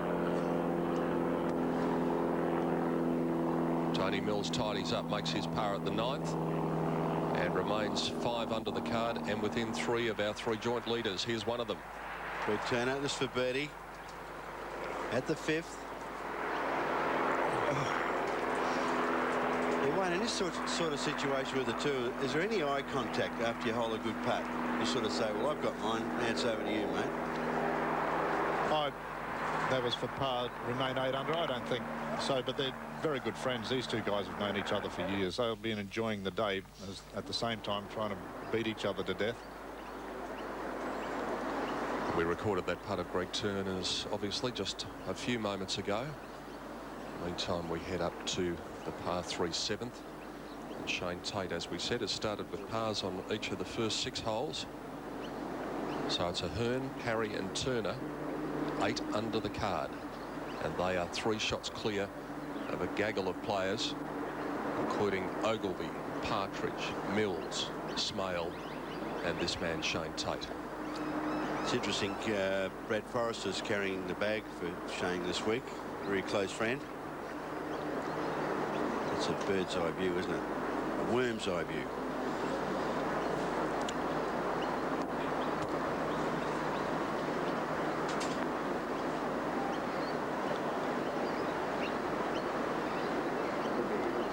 You can see how quick those screens are. Didn't look too much burrow there, but it did move a bit across the front of the hole. And that's a simple little tap in for his par. Just hasn't hit the ball close enough to get the birdies yet, Shane. If he can get the ball into about 15 to 10 foot, then he's got a chance. You know the greens are quick, Stan, when you can read the manufacturer's name on the golf ball while it's rolling. Jeff Ogilvy, 11th green. Big breaker left to right.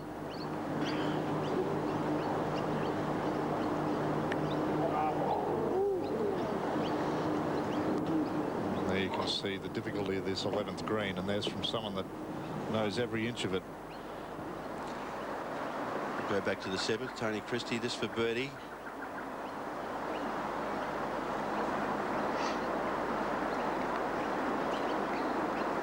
part of the green that very rarely used. It's only the last day pin position in major championships.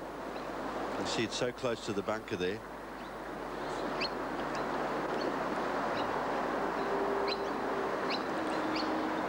It was in this stretch yesterday where Tony Christie started his run. Well, he'll want to, Peter, because he's 3 over par today. He's putting himself right out of the tournament. Nick O'Hearn.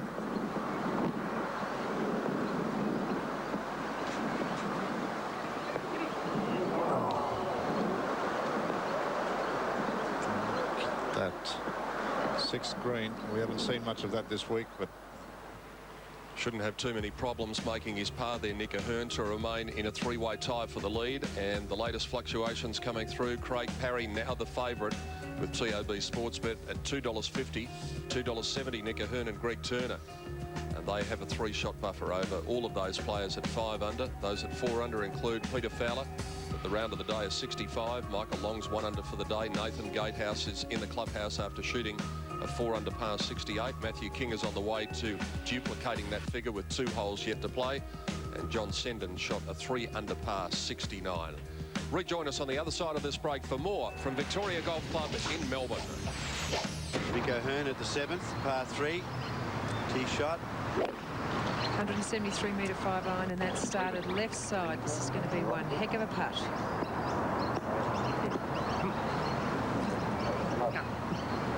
He feed down a little bit towards the centre of the green. Nick, I got a new ball, mate. He's on the dance floor, but he's a long way from the band there, isn't he?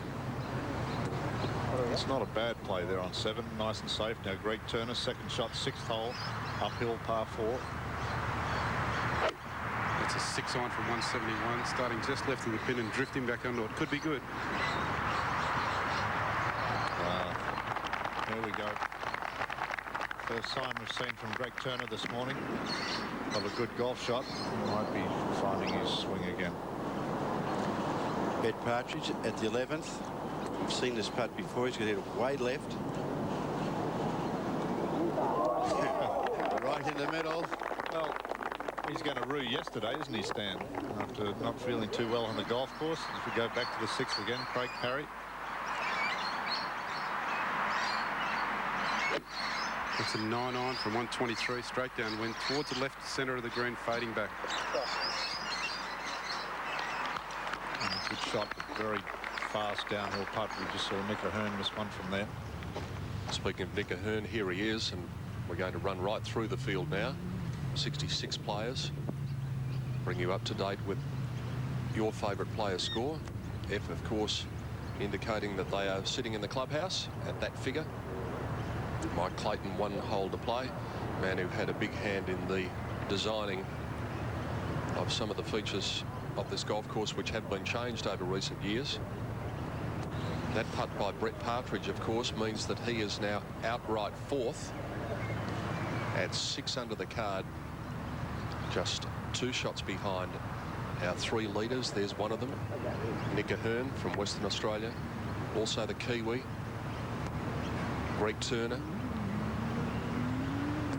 That man was, and his President's Cup companion, of course, Craig Parry, who's also in a share of the lead at 8 under the card.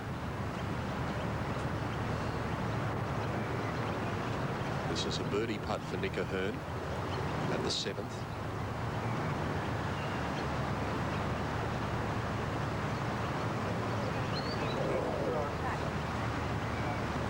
Gavin Cole's just walking in front of the hole there, but a great effort from Nick O'Hearn. Just wanted to keep the mystery going there for a little bit longer. Yes. Gavin's not very tall. Certainly.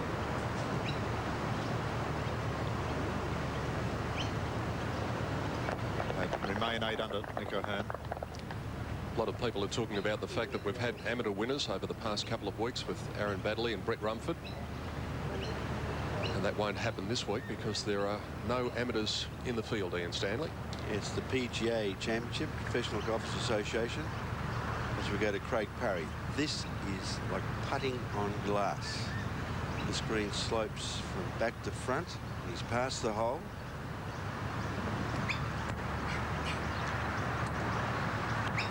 Notice the caddy standing a long way away from the hole, showing more of the hole with the flag on the angle like that.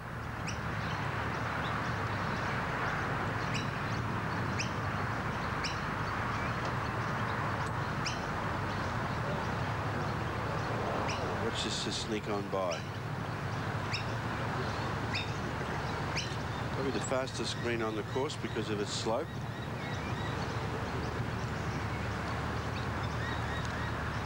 Well, Craig only had 9 iron second shot into this 6th hole, and he made the mistake of putting the ball well past the flag.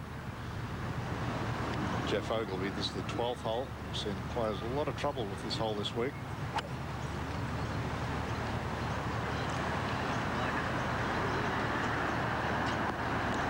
Safely on. Wind not as strong today as it has been in the last couple of days. All right, we'll go back to the 6th. Important putt for Greg Turner. If he could knock this in, it puts pressure back on Craig. This for birdie to go 9 under.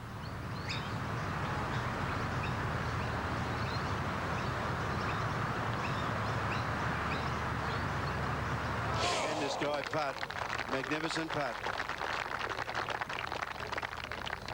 Gets him back to 1 over the card for the day and 9 under for the tournament. He may have to emulate his golf ball later on by doing a lap of honour. Leads the championship now, and as Ian Stanley said, pressure reverts to Craig Parry, and they've got a terrific sized gallery watching what should be an enthralling shootout between these two players, but we can't forget the likes of Nick Ahern. And also fellas like Partridge and Ogilvy, big hitters of the golf ball. And normally big hitters do pretty well here at Victoria. Well, par putt for Craig Parry. It's the lighter winds today, Peter, are allowing more players into the tournament.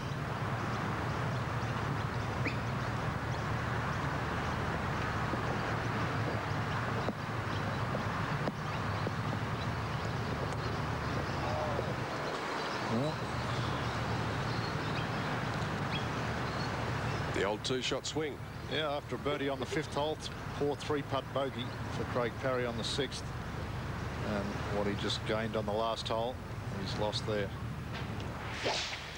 First of the par 5s here at Victoria, measures 448 metres. It's the 8th, and let's have a look at it with Wayne Grady. Yeah, one of the 2 par 5s that play downwind, easy hole, 448 metres. There's a bunker there on the left-hand side that the players have got to avoid. Fairway slopes from left to right, but once you get the tee shot in the fairway, the second shot is only with a medium to long iron. Green very open at the front. Flag today 30 on and 5 from the right, so pins way up the back, but all in all this hole's been beaten up by the players, averaging 4.61 through the week. Third easiest hole so far this week. So players definitely looking to make birdie here. One of, there you can see 4.47. So one of 2 par 5s in a row, 8th and 9th. Unusual this week that both 9s finished with par 5s, the last 2 holes. Beautifully accompanied there by Ian Stanley on the piano. We'll go to the tee. Nick Ahern, he draws the ball, so he'll be aiming at that cap on the left side and hitting it over it with a draw.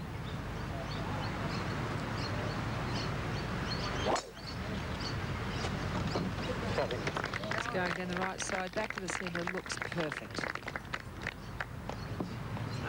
Sandy, that's on the, just going to stay out of the rough, or no, just in the light stuff. It's okay. Now forward to the 12th hole, Jeff Ogilvy. It's been up and down all week. This is for birdie.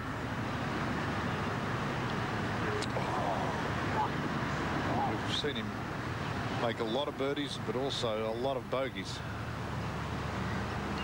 4 birdies so far today for Jeff Ogilvy, to be 4 under the card. No bogeys in this his final round yet. Just as well that one hit the hole. Might have finished up in the next suburb. And to Black Rock, as we look at Greg Turner on the 7th. You'll like this hole in New Zealand.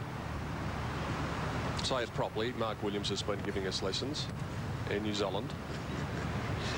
Hey, cut that out, boys. And our friends through Sky Television in New Zealand are with us today, of course, as well as the Golf Channel in the United States. And around Australia on Network 10. I think there might be a little bit of drama in front of us over the next couple of hours, so stick with us. If it's anywhere near as dramatic as last week was, you're in for a treat. But you notice it's a lot of tea tree around this tee, and it's very sheltered. He's checking the yardage or the meterage with his brother. You see how it's sheltered in there, and it's very hard to pick the wind. A lot of the players used to walk up to the front of the tee to throw some grass up and find out which way the wind's coming from. They know where it's actually coming from, but they just want to know how hard it's blowing. You just do not want to get in those bunkers. It's very hard to get up and down. While we're waiting for Greg to select the club, this is Jeff Ogilvy, 12th hole. First bogey of the day yesterday, shot a round of 77. Had it back today, but that's a 3-putt bogey.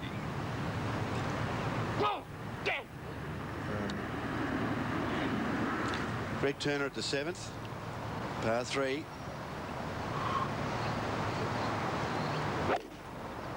It's a 5-iron starting left of the pin, fading up into the breeze. Looks pretty handy. Sure is, Ozzy. Great shot. It's 2 great irons in a row. He's back on track, Lane, isn't he? Well, that was the beauty about making those putts earlier in the round. Kept him in the tournament. Now he's hit 2 good iron shots. Now the pressure is back on Craig Parry again.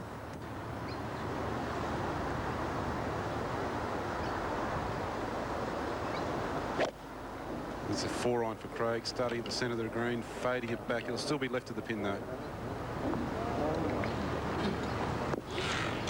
Holes 6 and 7 could prove crucial for Craig Parry and also for Greg Turner, because the Kiwi has picked up a birdie. Now leads by a shot from Nick Ahern. Craig Parry has now fallen 2 shots astern of Turner, and remember, Greg Turner has a birdie putt at 7 and Craig Parry has to get up and down from the sand. Brett Partridge charging away 5 under for the round. David Smale and Tony Mills both a couple under for the round and 5 under for the championship. Lots more to come. Stick with us right throughout the afternoon here on 10. We'll be back in a moment. Part of the beautiful clubhouse here at Victoria, and it was around that area there actually a few years ago that Sandra Mackenzie Wood was actually married here, so she knows a fair bit about the golf course. Well, I had the reception here anyway, and she tells me it was a wonderful night. My invitation went astray. Here's Shane Tate out of the trap at the 8th. Nicely done.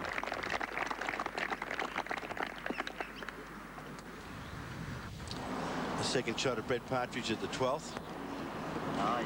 Coming out of the fairway bunker.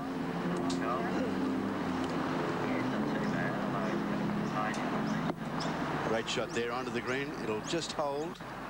And that's not a bad effort. Back into the breeze. Wayne Grady's taken a break from commentary. Brett Officer rejoins us, watching Craig Parry's second at the 7th. Turning point. Real turning point in the round here. In this contest between Parry and Turner, and that took some digging deep for Craig Parry. Go up to the 8th hole. Shane Tate for birdie to go 6 under. And there you go. The two Queenslanders in action. 3 behind our leader. Greg Turner putt for a 2.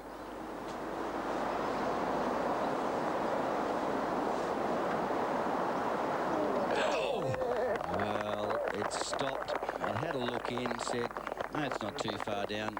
I'll go in. So it's a 2. This is the ball position of Nick O'Hearn down the right side of the fairway.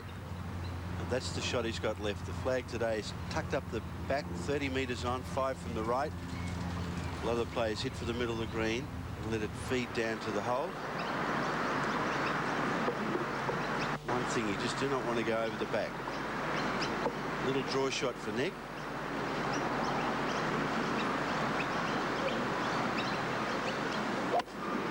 And That's 191 metres 6 iron, and it's starting left side of the green, and it's going to stay there.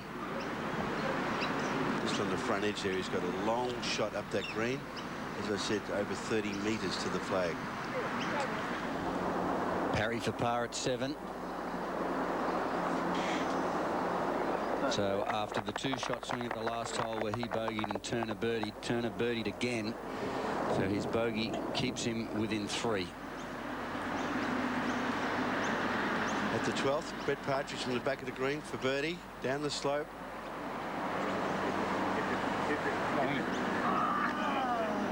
Look how quick these greens are getting from the back.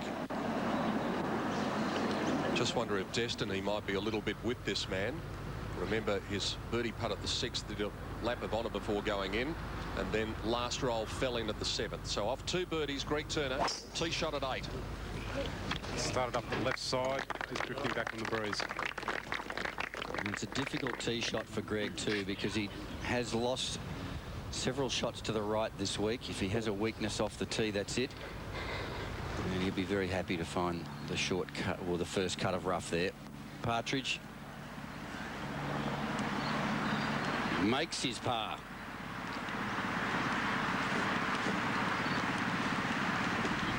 Go to the 8th, Craig Parry. As you were saying, this is a tough driving hole. He has to aim it at the bunker on the left and fade it off. Beauty, he's done just that. He started at the trap and faded down the fairway. His caddy likes it, and no wonder. Straight down, just getting into the light rough. Should be no trouble there at all. Bit of follow the leader there. There's Craig Parry, 4th on the ANZ Order of Merit with $166,000. That's the golf ball of Mick Ahern at the 8th. Once again demonstrating that his short game can cover up for any wayward shots into the greens. Couple of birdies for Greg Turner, and he has once again taken a 2-shot lead. Nick Ahern should pick one up though at the 8th. Craig Parry hanging in there, but the 2-shot swing at 6 may prove costly in the run to the wire. Brett Partridge just holed a terrific par putt at 12. Shane Tate also going along very nicely, thank you. David Smale is in the hunt at 5 under, 5 shots behind our leader. These players all will have a big check at the end of the day if they keep things going. Peter Fowler, magnificent round earlier of 65. And the best of those, Nathan Gatehouse, who also had a great round of 68 in the final round of the PGA. Birdie putt for Allenby.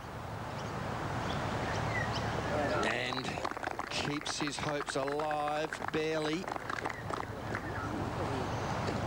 Needs a huge back 9, Robert Allenby. And back to the second shot of Craig Parry here at the 8th. And Greg Turner has won the duel the last couple of holes and has already put his second shot on the green here at 8.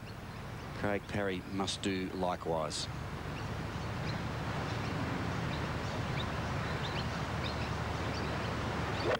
It's also 5 iron from 188. Better lie. This is at the left side of the green and staying there.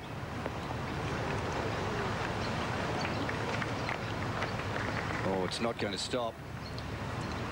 And now no reward there for Craig Parry. That was a solid iron shot and very difficult up and down for his birdie at 8. Shane Tate at the 9th, par 5. This is his 3rd, a pitch shot. Today the flag's cut 22 on 6 from the left end. That's a great shot there. That putt, if he gets that putt, he can go to equal 3rd. Now here's the familiar figure of Brett Ogle putting for a birdie at the last. And that's going to be a pretty good result for him. He's going to have an even par round of 72. First time he's made the cut since coming back. And Brett, that's pretty good going from Brett Ogle today. You'll get a few grand for that. Well, a previous winner of this tournament, and after a 2-year layoff, very important for him to make a cut after missing 3 in a row in his first 3 tournaments back. You don't get any better by not playing on the weekend. He's got loads of experience and just needs to start putting himself into contention a little more often. It's round today included an eagle there at 8, as you can see, but unfortunately a double bogey at 12. And do you think he's happy about it? He certainly is, playing with Per Hogsrud today. Brett Ogle, well done. Even par round of 72. Yeah, the 9th tee, Nick O'Hearn's tee shot. This is another perfect drive straight down the centre. Driving beautifully. This is on the Novotel hole, sponsored by Novotel, and staying at Novotel, and right at home on the fairway there. It's interesting with Nick birding here, and then all of a sudden he's hit a good tee shot down 9. He's going to be the front runner. I know Greg Turner's one in front, but he's going to be also not only watching Craig, but he's got to watch Nick, see what Nick's up to. And the players do look at leaderboards on the way around, see how the other players are going. But this shot where Craig's gone, he's a metre and a half below the green.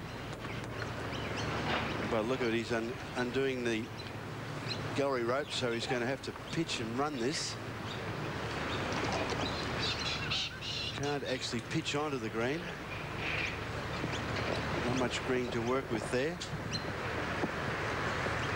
When he gets back down there, we might get his plan of attack and his options from you gentlemen. It's going to take a big shift in momentum here for Craig Parry. All the momentum is going the way of his playing companion Greg Turner, and also Nick O'Hearn up ahead of him. All right, well, as he stands behind his ball, Brett Officer, what options does Craig Parry have? Well, from just here where his ball is, he can bump one into the bank there and bobble it a couple of times and get it up onto the green, or he can go high. He's just not in the perfect spot for me to draw here, but he can go high and throw it up onto the green there. But when he pitches it on the green, it is downhill to the hole. The difficulty with option 1 of pitching it into the bank is it's back into the direction that the grass is growing in, and that makes it very hard to predict just what it will do when it lands. Sometimes you'll also see players putt from positions like this. Well, while Craig's working that shot out, we'll go to the 9th hole. Shane Tate, his ball just ran off the edge of the green. This for birdie to go 7 under.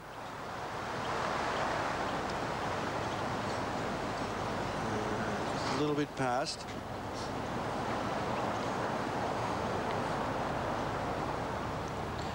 So he had the sand iron out. It goes back. This also looks like a very lofted club. Perhaps the lob wedge.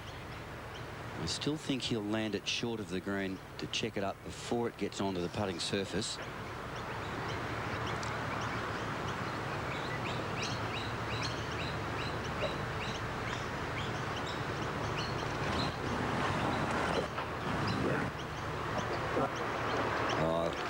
That's about as good as he could have hoped for there.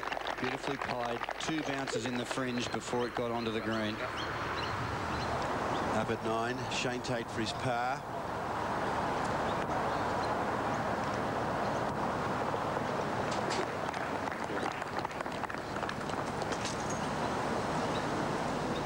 Robert Allenby had an outward 9 of 35. This is his second shot up the slope to 10. That was a 9-iron, 129 metres. Easy to lose it right with this breeze off the left. This should stop. Nipped it nicely. Still moving.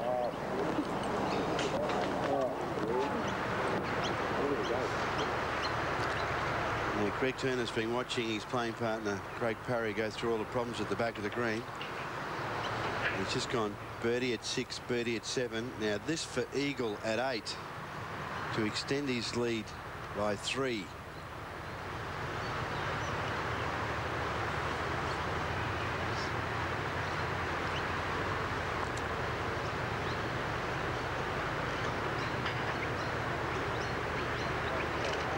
Well, a great effort. So that putt there for birdie to go 1 under for today's round. 11 under for the tournament. Lost favouritism with the bookmakers a little while ago in that stretch around about 2-3-4, but he'd be a firm favourite now. Now Brett Partridge for birdie at 13. one stage yesterday, he was 1 over for the tournament and running absolutely nowhere. So far today, 4 under for his round. Back at 8, Craig Parry, this birdie putt, it's a must now.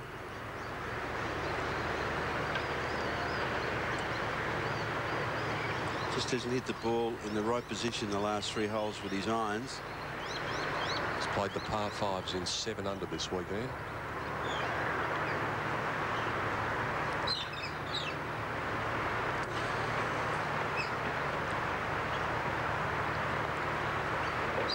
Great putt by Parry, birdie at 8. It's like a terrier, just still nipping at the heels. And look at that, he's now 8 under for the week and 8 under for the par 5s. Craig Parry's terrier. Nick O'Hearn's a machine. This is his second shot on 9.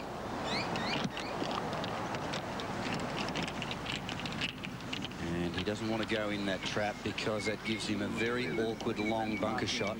He would have preferred to have stayed on the grass. He won't know that it's found the bunker from back there. Brett Partridge at 13.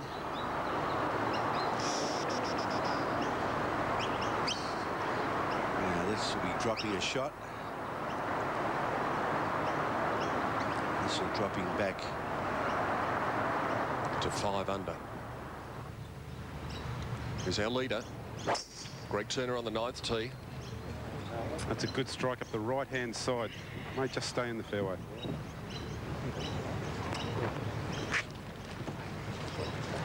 It's well and truly on the fairway there, Aussie. And Partridge for bogey. And a disappointing 3-putt for the Tasmanian. And he's hit a hurdle there. back at the 9th tee. Craig Barry's tee shot. Big bunker down the left. The players will fly it over.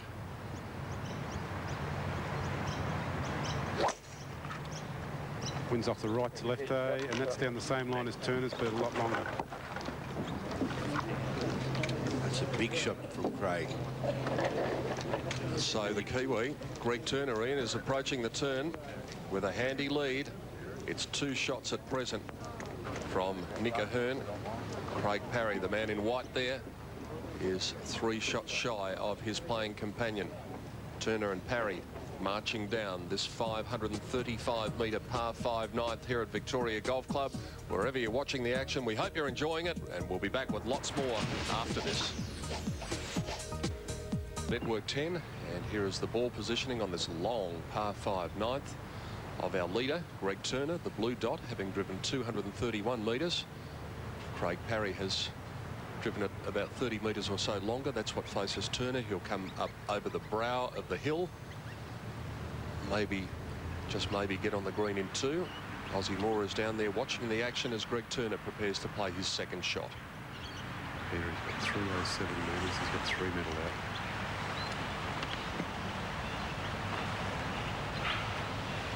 Interesting view from behind there of that brow in the fairway that Peter was talking about. It actually hides the green.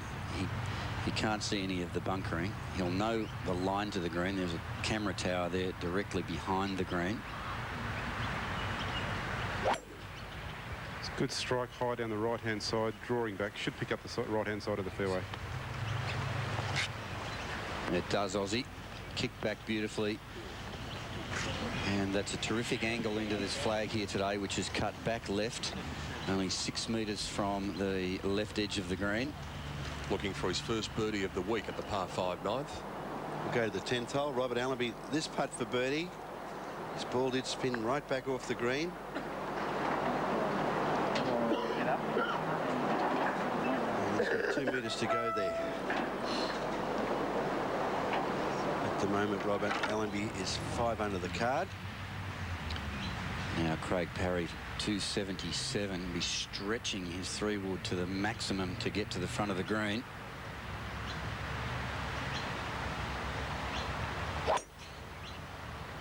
It's a strong hit too. He's got it as far as he can. It's going at the middle of the green.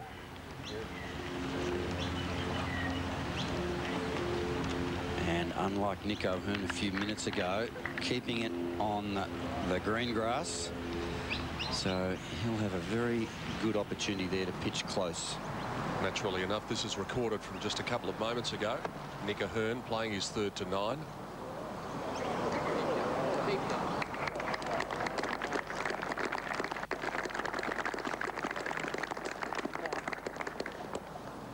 Go to the 10th hole. Robert Allenby for par. That's a good strike. Trying to get a bit more confident with his putter.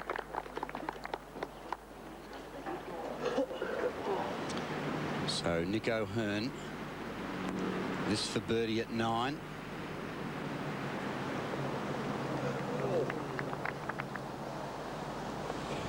As we come to expect from Nick, he did hit a very good putt. It's the second shot of Shane Tate at 10. Sandline, watch the spin. Yes, just caught enough of it.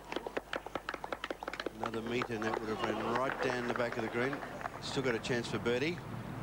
Nick O'Hearn tapped in at 9, made his par, remained at 9 under, and 2 shots behind our leader, who is marching up with this man, Craig Parry. 3 shots between them at the moment, so important here for Parry to capitalise on 2 very good strikes. Tough back 9 coming up. But both 9s here at Victoria finish 4-3-5-5. Most unusual in tournament golf. Greg Turner doing his sums, and he's done them pretty well so far this week, and that's why he is a 2-shot leader. Brett, you were saying he's got a great angle to come in at this flag. I think he's in an actual better position, although he's further away than Craig. Craig will have to come over the left-hand bunker with his pitch shot. As you can see, that's the shot going into the green where the flag's tucked over on the left side. You can see Craig on the left of the picture. He's just behind that bunker. He's got a pitch across there. As you can see, the shot of Craig's on the right there, and then further back down the fairway, our tournament leader, Greg Turner. Ozzie Moore is down there. Peter, he's got 96 metres. The wind's helping him off his right-hand side, and he's got straight access to the pin here. No bunkers in the road.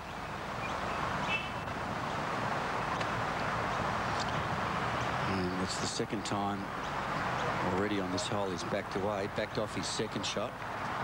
And I'm not sure if it's... I think this is the breeze that's confusing him. I think it was something else distracting him earlier. We'll go 1 hole ahead to Shane Tate. This birdie putt at 10. It's another one that's got away, unfortunately. Stand still, please. That small putt to stay at 6 under. Big trees flanking the right-hand side of this 9th fairway, and the wind will swirl around down in there.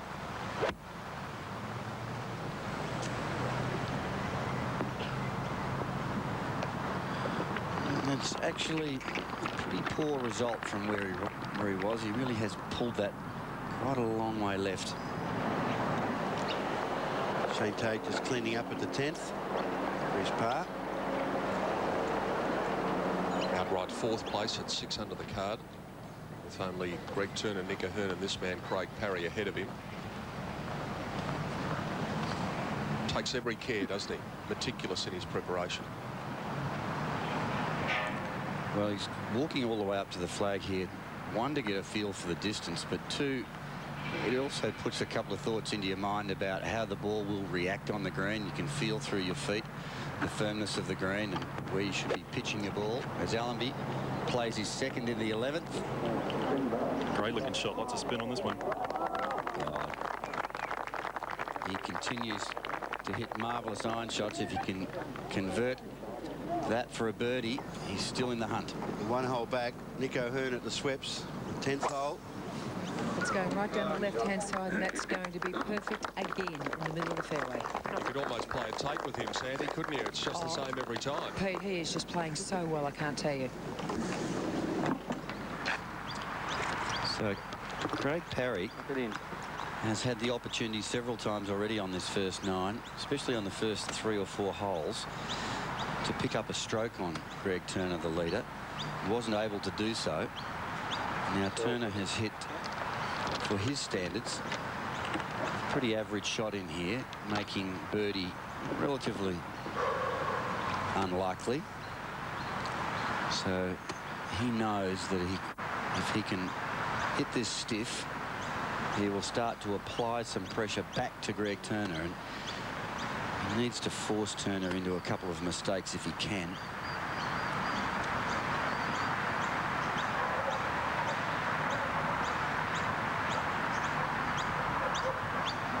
It's from 43 metres, pitching it up on the green. Good strike.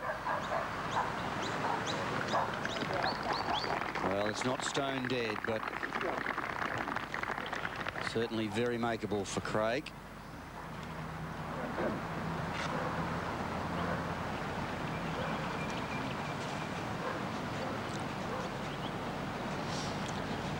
Well, while these two are having their little match, we'll go up to the 11th. Robert Allenby, this birdie putt to get to 6 under.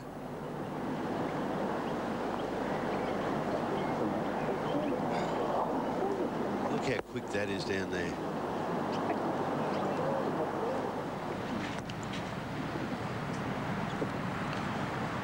Now this 9th green, I said just a minute ago that it was relatively unlikely Greg Turner would hold this. It's just as likely, however, to prove me wrong. But this 9th green is difficult to hold putts on because it is pretty flat. The breaks are, the burrows in the green are there, but they're difficult to read. And with the grass shaved so short, between 2 and 2.2 millimetres, the greens are cut out. You virtually can't cut them any shorter than that. Go back to 11. Robert Allenby cleaning up for his par. Stay at 5 under the card. Out at 35 with 2 pars at 10 and 11. So Turner is for a birdie at the 9th.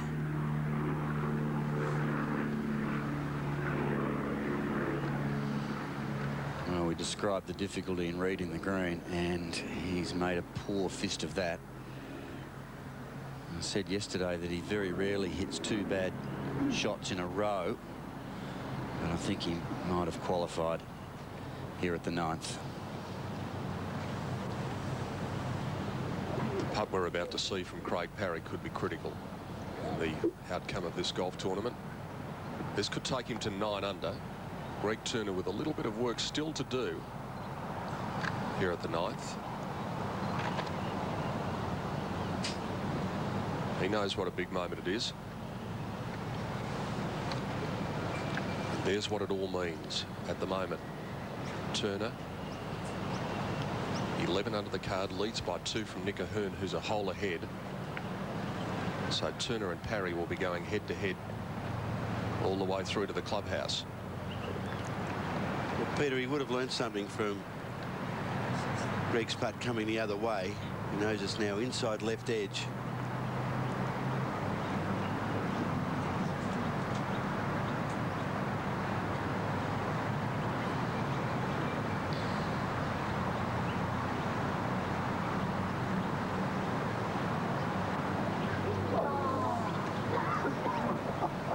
Could have got that one in. He's going to knock that in for his par. He could have put a lot of pressure on Greg then if he knocked that one in. Fancy that, Brett. Nick Ahern, blue dot, middle of the fairway. Yes, he does drive the ball very nicely. Very rarely offline. Here he is with his 2nd shot. Plateau. 10th green. That's a sand wedge, just 95, and that's drifting a little right. Got to get up. We saw Robert Allenby's ball spin from there and go all the way off the putting surface. And this is gathering speed.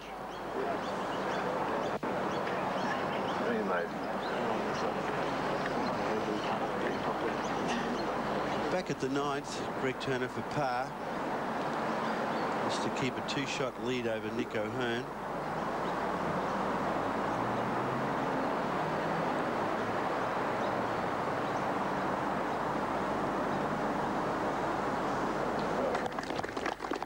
done. Been deadly with those today. That front 9 of 35, one under the card. It's a good fight back, being 2 over after 4. Shane Tate, second shot to the 11th. He's hit a big drive up here. And unfortunately for him, that's a nasty little spot there. He'll have to putt defensively from there. All he will have to do is breathe on that golf ball to get it started. Greg Turner leads by 2 from Nick Ahern and Craig Parry, and Ahern's got plenty of work to do to make his par at the 10th. Shane Tate at 6 under is in outright 4th position at the moment. Partridge and Allenby 5 under the card. At 4 under, Fowler in the clubhouse after a round of 65, along with Jeff Ogilvy and David Smale.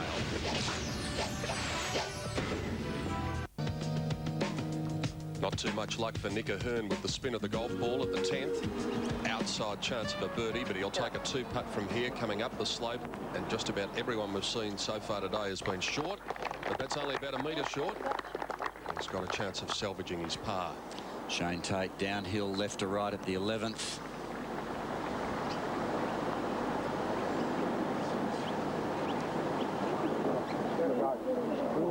Hello, hello.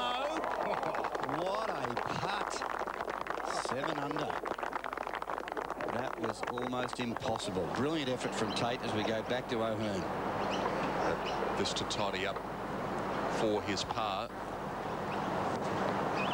This to remain at 9 under, which he does.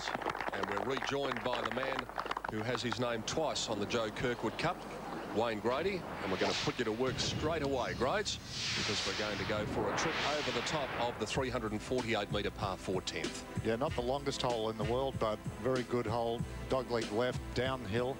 The breeze today coming out of the left, and you've got to actually hug the gum trees with your tee shot. Bunkers on the right, just sight bunkers, but with that left to right breeze today do come into play. Second shot, we've seen most guys only with sand wedge or a wedge today, but the green is an upside down saucer. Very difficult to get the ball back to the hole. We've seen many spin off the front. Now Greg Turner, saw him lose his tee shot here right yesterday. And that's a good strike down the left side over the trees into this left to right wind. Should be in the fairway. Yeah, perfect position. We saw him take an iron off the tee yesterday to guard it because the wind was much stronger from the left, and he put it into that fairway bunker. And Robert Allenby in a fairway bunker here at the 12th. Yeah, he's got the lip to contend with Brett. Shouldn't give him too much problems. It's just hit a 7 iron. It's high. It's going right. Not a high lip there, but still those fairway traps just increasing the degree of difficulty enough to force Allenby to miss the green. Now Craig Parry with a driver. That started down the centre. That's moving right on the breeze. Watch out for the bunker. Well, he's caught the bunker, Aussie. And Greg Turner's really put the pressure on Craig Parry this afternoon. He's kept in front of him. Both players 35 on the front 9. Just the 8 birdies today on 10 of the 2 players. You'd fancy Greg Turner's chances more than Craig Parry. Might be up the front of that bunker at the 10th and may have the lip to contend with. Nick Ahern splits them. Here he is. Tee shot at the par 4 11th. It's on its way. Yeah, straight down the middle yet again, Pete. Another great drive.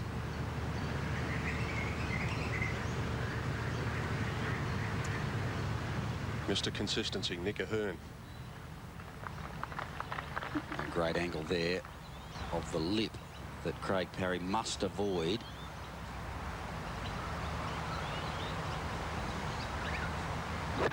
The 106 pitching wedge, that was a good lie. Sounded a little bit heavy going up the green though. Yeah, it did sound a little heavy. Unfortunately for him, needed to catch it perfectly to be able to fly it all the way back to the flag, and that should pull up before it gets to the bunker. So problems for Parry at 10.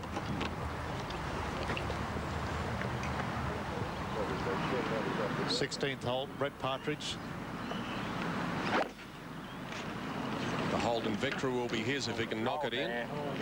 Hold there. Sit. Wait. A good shot there from Brett Partridge, left of the hole. One of the only places you can actually get an uphill putt. It's a really good tee shot here from Greg Turner because it didn't favour him. He does work the ball left to right more comfortably in the air than right to left, and the tee shot off 10 really does suit someone who can draw the ball, who's able to avoid the sand and now has the opportunity of putting some more pressure back onto Parry, setting up a birdie here at the 10th. See the green elevated. It's a sandwich from 93, starting right at the pin. Needs to pull up. Pulled up, the reverse thrust kicked in there at exactly the right moment. And a very well played shot from Turner. Robert Allenby, third shot on the 12th.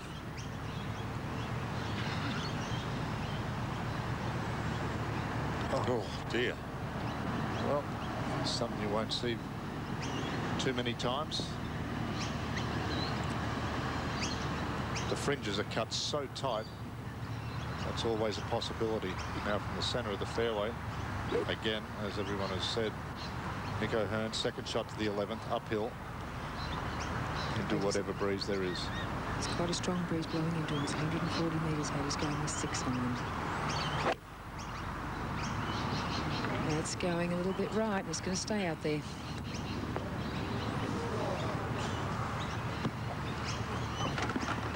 Playing tough today, 11, averaging 4.11, just the 7 birdies. And now to the trials of Robert Allenby at 12. Well, he's got to try and block that last shot out of his mind, and that's not always easy to do.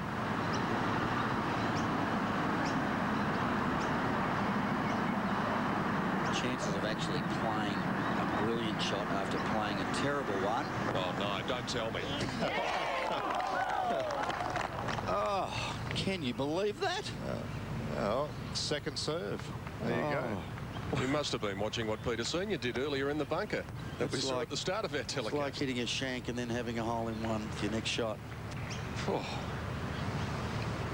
Kind of needed that to happen too. You know, he's had a tough time. Mark Williams out there on the course with Sandra Mackenzie Wood and Ozzie Moore today. Now Craig Parry's third shot at the 10th. It's a pitching wedge back in his stance. Hang on.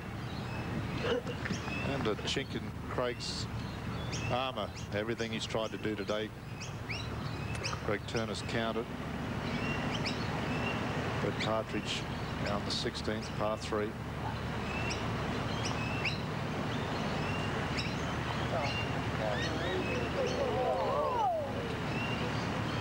We'll have that left for a par, remain at 5 under.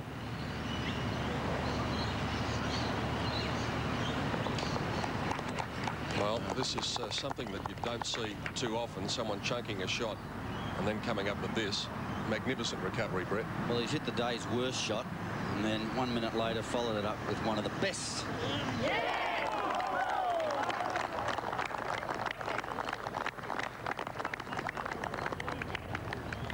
Amazing. Some kind of par, wasn't it? Poor tee shot found the sand. Poor second shot missed the green. The chilly dip, first chip. One of those pars he will remember for a long time. Now, Craig Parry with this par putt, really in the whole context of things, the way things have panned out over the first 9 holes. Greg Turner with a makeable uphill birdie putt. And with this for par.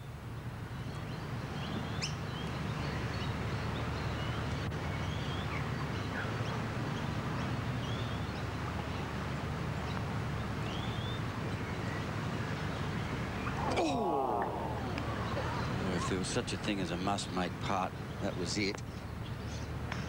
He certainly hasn't ended his hopes, but the pendulum is very much swung away from Craig Parry towards Turner and O'Hearn.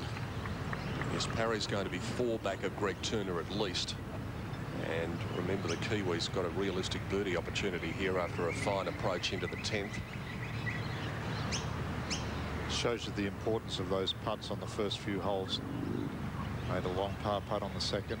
long bogey putt on the third before he made birdies on 6 and 7 and 8.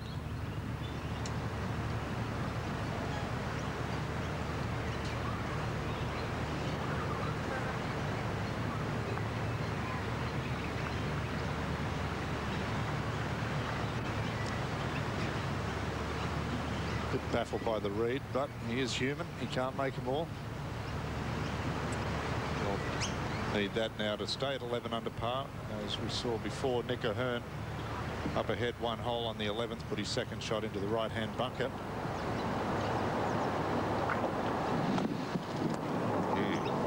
And we were lucky it just came back through there's marks in the bunker there.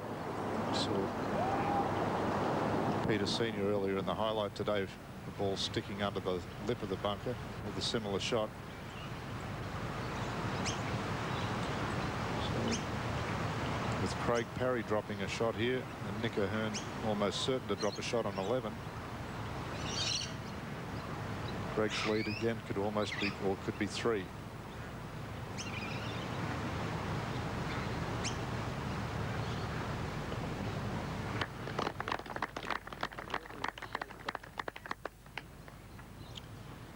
Back to Nick O'Hearn with his 4th shot.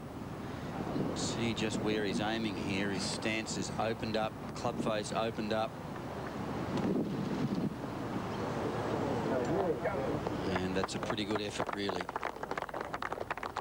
So he gives himself some chance of making a 5. Speaking of 5s, that's what Craig Parry makes at 10, so there's another shot gone for the Ford Open champion. Drops him back to 7 under. 4 shots back of Greg Turner now. Kiwi's been very, very solid. Had a couple of hiccups between 2 and 3, but he still leads by a couple from Nick O'Hearn, who's having his problems at the 11th. And we'll be back to watch him finalise those after this. Part of the beautiful Victoria Golf Club, the venue for the Australian PGA Championship, the last one of the 1900s, one of the oldest titles in Australian golf. Here is Shane Tate, equal 3rd, second shot to the 12th. Punching it in low and giving himself another birdie opportunity. After the trials of Nick O'Hearn on 11 in the right-hand bunker, this putt for bogey. Putt moves him back to 8 under. 3 shots now behind our leader, Greg Turner. Terrific golf hole, the 11th. Measures 370 metres. And let's go up the hill all the way to the green with Brett Officer. Yes, indeed. It is uphill, and it's an awkward little tee shot because there are big trees over on the right-hand side that are a no-no, and these big bunkers here on the left. They're new, those bunkers, and the ideal shape is to start it up the left with a little bit of fade, and that'll certainly suit Greg Turner. And if you can manage to put your tee shot on the left side of the fairway, you get a very good angle into this flag here today. So back at the tee, Greg Turner. Starting up the left centre of the fairway into the breeze from right to left and moving left towards the bunkers. And he's found that trap there, and a lot will depend on the lie. We go forward 1 hole to the 12th. Shane Tate for birdie to go to 8 under. A tie for second. Great putt, Shane. Okay. Well, first win this year, 4-round tournament, Queensland Open. Now Craig Parry, 11. Yeah, that's a good strike up the left centre. Staying straight, should be okay. Really has driven it well this year. That's been one of the big improvements of his game. You could get 20 to 1 from the bookmakers about Shane Tate probably half an hour ago. I don't think there'd be any of that at the moment. Allenby's second shot to 13. It was a 7-iron from 163. It's got to go, I reckon. We'll see that probably run back off the front of the green. The shelf there on the front of this 13th green. We've actually had a couple of players putt the ball off there today. Let's head out of the course. Tim Webster has a special guest with him. Peter, I do, the Chief Executive of the PGA of Australia, Max Garski. Hi, Max. Hi, Tim. Well, you know, it makes for good stories in the media, amateurs beating pros in their tournaments, but on the positive side of it, it has to be good for golf. Oh, it's fantastic for golf, Tim. I think Aaron Baddeley and young Brett have done a great job. I think the thing that came out of it is that, you know, we have so much talent in Australia, and we've been producing it now for almost all of this century. And Jared Mosley made a comment at his press conference earlier in the week that he felt that Australia had some of the best coaches in the world, and I have to agree with him. I think we have some fantastic coaches in this country. Yeah, the proof is there. While we've got you, this is your tournament. How do you see the role of the PGA in Australian golf these days? Well, starting from a tournament like this, our role is really to promote the game and promote Australian talent. So from going from a national tournament all the way down to grassroots, where we have programs to bring people into the game and introduce them to the game. Events such as Holden Scramble, which is a highly successful pro-am event, which creates opportunities for amateurs to play with professionals. And we conduct about 430 pro-ams a year right around Australia. So basically, our role is to service the game, and that's the engine room of golf. Yeah, and looking after and promoting the club pros who are just so important to the game. Well, they're vital to the game, Tim. I think the strength of the game in this country is paramount, is testimony to their efforts. Now, are you planning this move between Sydney and Melbourne for your championship over the next few years? We've made a decision basically to stay in the two biggest commercial centres and to tic-tac with the Australian Open. So when the Open's in Sydney, we'll come to Melbourne and vice versa. How is the process of choosing a golf course? I mean, how has that gone about? Well, we look around at quality courses, firstly, and then it comes down to availability. I mean, the Victorian Golf Club is a fantastic course. Yes, it's beautiful. We tend, I think, from the Australian PGA's point of view, to look for more the traditional type of courses. But at the end of the day, it really depends upon dates and course availability. All of that sort of thing. Thanks for joining us. Thanks, Tim. Always good to see you. Thank you. Max Garski, Peter. Thank you, Tim, Chief Executive of the PGA of Australia. Now, Greg Turner has hopped out of the bunker here at 11. And that's an 8-iron off one of those little tussocks. It's going towards the right edge of the green.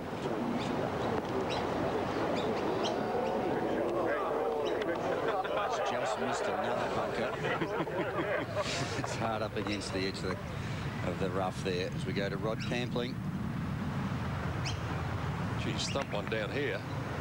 He's got 109 left, guys, sandwiched for him.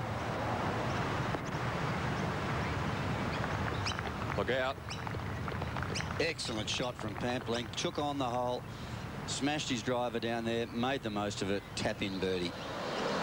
Nick Ahern on 12, coming off bogey on 11. 157 metres 6 iron, and it's going straight at it if it's got the legs. Yeah, good shot. Half a club short. He'll have a good opportunity to get that shot back, but he dropped on 11. Well, if the pendulum's going to swing back towards Craig Parry. That's 7-iron from 133 up into the breeze. Just left of the pin. Looks pretty good, this one. Yes, well, he's helping that pendulum swing back. Just needs to make the putt now. And he's going to close that gap that's starting to widen for him. And for Rod Pampling, who has struggled to this point in his round, makes a very good birdie and 1 over for the day as we go back to the 11th. Chip shot of Greg Turner. After flirting with 2 bunkers, one off the tee shot and with the second shot. Tricky little downhill left to right putt for his par. Saw Robert Allenby make a remarkable par at the 12th. Here he is at the 13th with a 17-metre putt.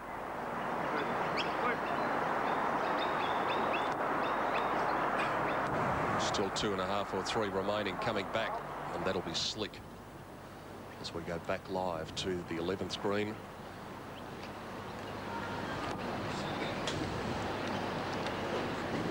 Now Craig Parry looking at the line of this putt from the other side of the hole. Now we'll walk around to the low side. just to check to see if it's uphill or downhill from his ball to the hole. And it's just ever so slightly downhill. That will hardly affect this putt. What will affect it is the slope on the green. It slopes left to right. You must get the line and the speed exactly right here. Very important putt for Craig Parry. 4 shots behind.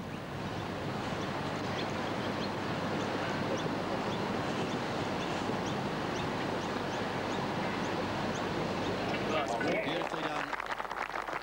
Perfect holding speed. Didn't allow for too much break. Very aggressive putt. And a great birdie. He'll left to right for par at the 11th.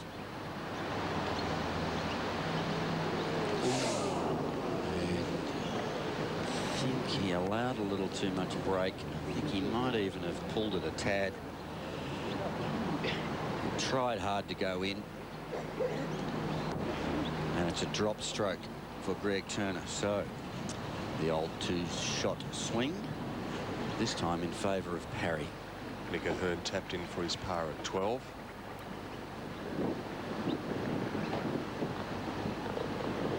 Well, that bogey was really initiated by the poor tee shot. A short game, unable to recover this time. Now for bogey on 13, Robert Allenby.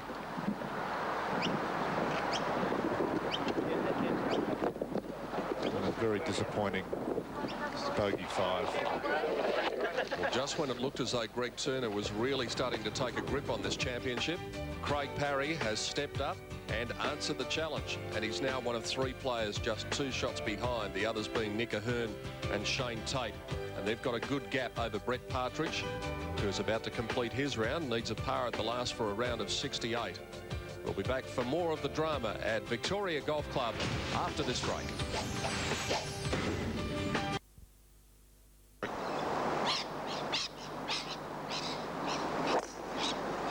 Yeah, that's a good strike, straight back into the wind down the middle of the fairway.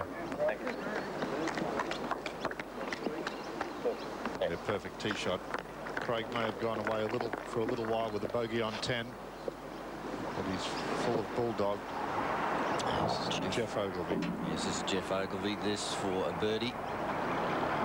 And it's a very good round for him today. A round of 68 for Jeff Ogilvy to close with. Yeah, Shane Tate. This is on 13 from the back left-hand side of the green. There has been reports of the balls being putted off this green today.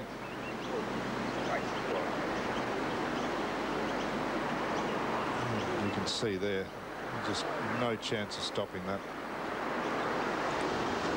Greg Turner with his tee shot from the elevated 12th tee. Very difficult driving hole. It's starting down the left-hand side towards that gum tree. Might just miss it, I think. Well, he's found the fairway, but he's a long way back there, leaving himself 3 or 4 iron in perhaps from there. Now Shane Tate for par on 13.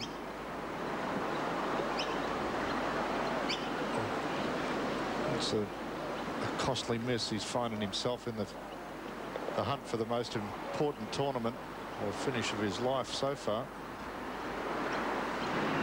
Robert Allenby at the short 14th from the back left corner for a 2 to get it to 5 under.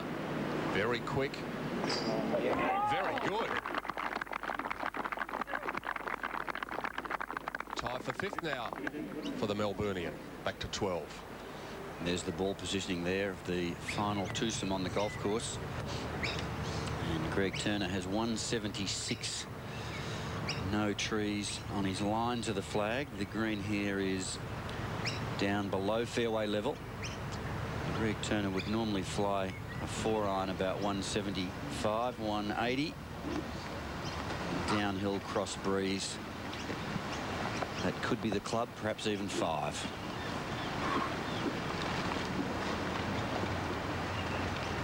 Just getting himself set, trying to relax himself, stay calm.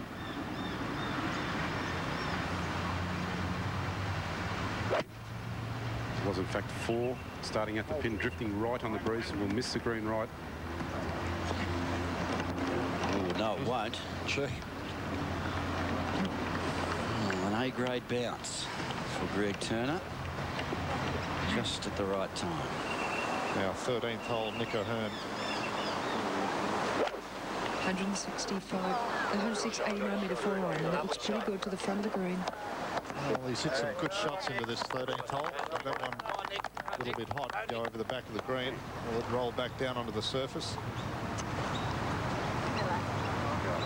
That's going to be nice and quick from there. Craig Parry's driven at 232 in position A here at the 12th. Although the breeze coming off the left a little bit. Stock shot left to right.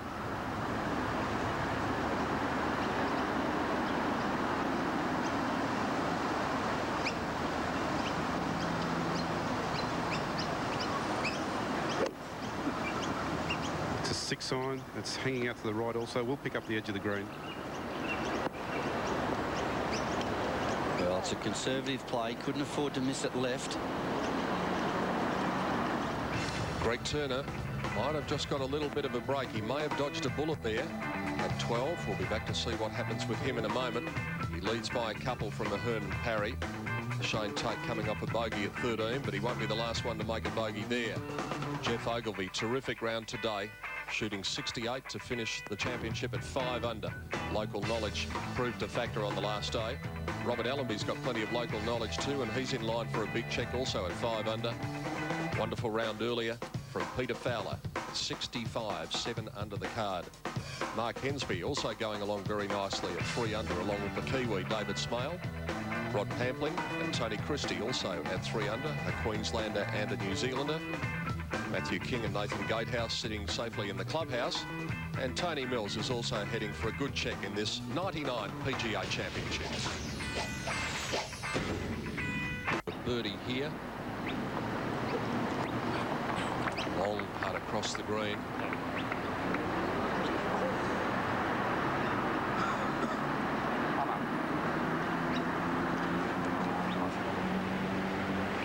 Now Shane Tate on the 14th, coming off a bogey on 13. Just edges Peter Senior's bunker. Beautiful shot. Save par, remain at 7 under. Brett Partridge for birdie on 18.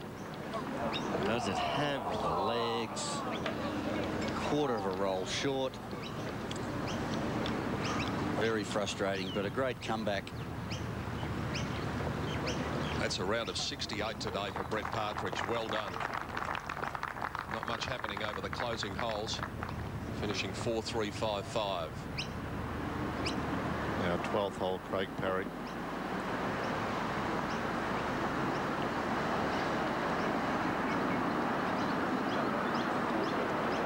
He learned a bit from Greg Turner's putt, how fast it was from the right-hand side of the green. That'll be safe par for Parry. Remain at 12 under, 8 under, sorry, on 12. And that's Shane Tate tapping in for par on 14. And remains outright 4th. And Craig Parry doing the same just across the road from where 12 months ago he and Greg Turner combined to share one of their finest moments in the game in the President's Cup. They can look across Reserve Road there and see the 17th green of the composite course and the 18th tee at Royal Melbourne. Doubt that they've got time to be doing that just at the moment, though. Well, Craig's after his second PGA title. He won first one in 1992. But there hasn't been an Australian winner of the PGA since Ian Bakerfinch in 1993. Nick O'Hearn, third shot at the 13th. Deliberately blading that with the sand iron. That is a very clever shot. That was skill and judgment, a bit of guesswork. Now Greg Turner for par on 12. Just to remain 2 shots ahead.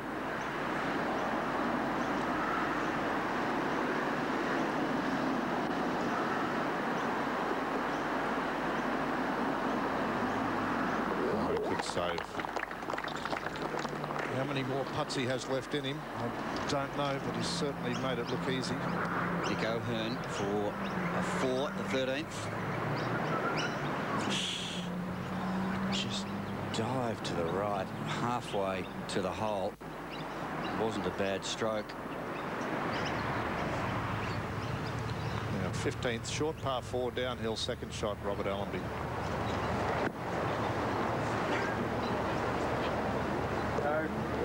This hole's played downwind all week, so we've seen most of the players taking 3 woods and drivers, trying to knock it on. Craig Parry, 3 wood from the 13th tee.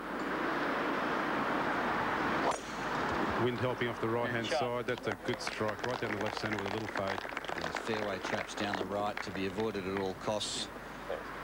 And that's a very aggressive tee shot from Craig Parry. Quite long, these 3 wood. Both Parry and Turner have gone birdie par on the 13th this week. Ahead to Nick O'Hearn, who's 1 shot or 1 hole ahead. In fact, he's on the green. Craig Parry has just played his tee shot, so that's a shot gone. That drops him back to 7 under. Here's our leader, Greg Turner at the 13th tee. Yeah, that's a good strike also up the centre. Not quite as long as Parry's though.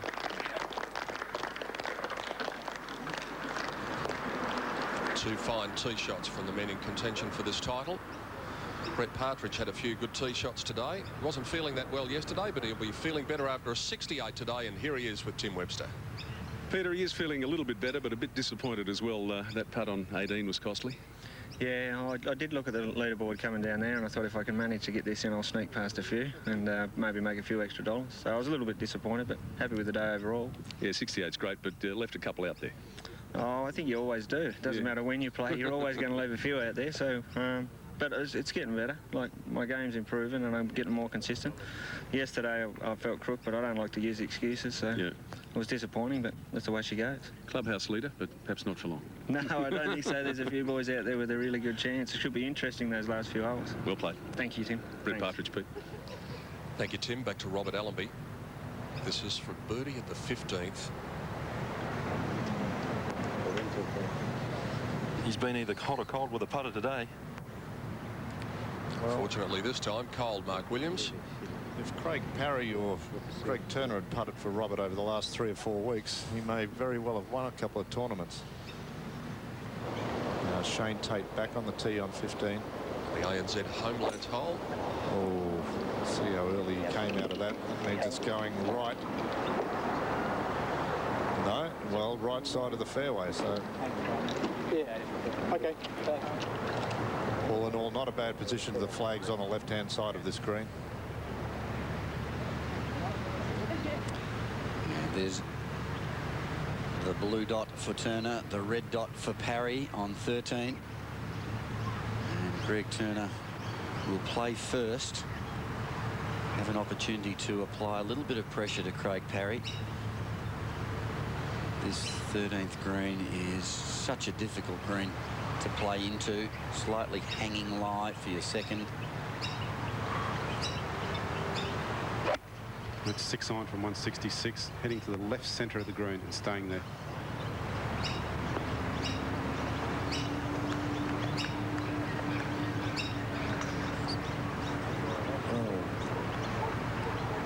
Have a look at this all the way back to the front edge. Took the safe play out to the left-hand side of the green.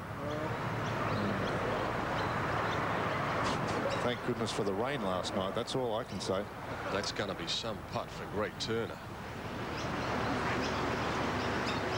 Nick O'Hearn on the 14th, the par 3. Green well up above the level of the tee. Cannot see the putting surface from the tee.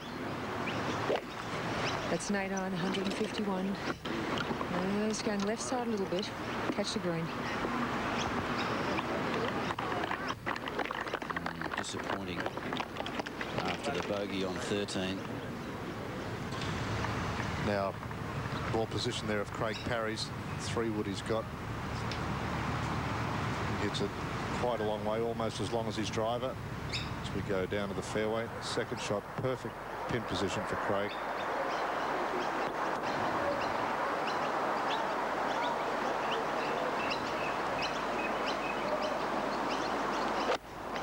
It's 8 iron, starting left at the centre of the green, and it's moving a little bit further left. Well, as we've seen, a few players on that past left had their troubles. There's going to be some interesting putting action coming up in just a moment on the 13th, and we'll be back to watch Greg Turner and Craig Parry attempt to make their birdies when we return on the other side of this break. Around the hole, so Craig has really got to be careful here not to give this too much of a charge.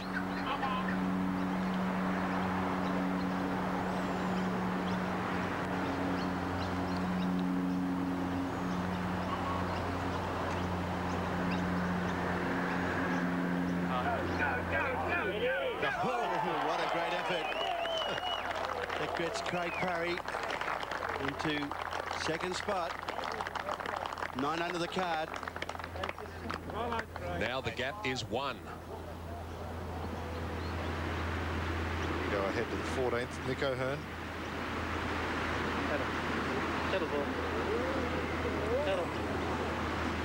And Nick would have heard that applause from the green just behind them, the 13th. As we look again, Craig Parry's birdie putt.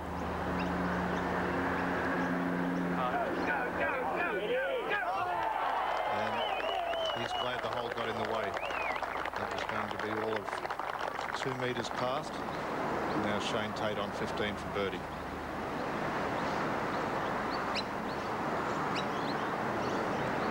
And in the right-hand door, Shane Tate moves to 8 under, outright third. Now Nick O'Hearn at the short 14th. Remember, he rushed his first putt past us for par. Whoa. Who said these greens were tough? There's putts going in all over the place here. Here's a little one, but an important one for Greg Turner to keep him at 10 under. 1 shot clear now of Craig Parry, and a shot further back is Shane Tate. What about this lovely little 14? Up the hill all the way, playing today at 151 metres.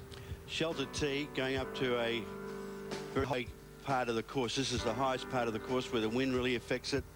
These 2 big bunkers at the front don't come into play, but it gives you the illusion that the green's a lot shorter. 2 big bunkers either side, and those little pot bunkers at the back. That's what gets it into trouble. Today it's cut some 27 metres, 4 from that back trap. And that's where the players do not want to get into. So as Greg Turner and Craig Parry stand on the tee at the 14th, that's what the leaders board looks like. And this hole today averaging underneath its par, averaging 2.89. It's given up 17 birdies. Wouldn't Craig Parry dearly love to make it 18?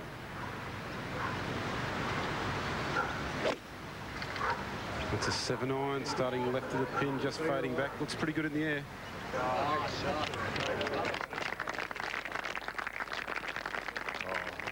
Come back down. Look at this. Tremendous shot, Craig Parry. Birdie's on 11, 13, and now tap in birdie on 14.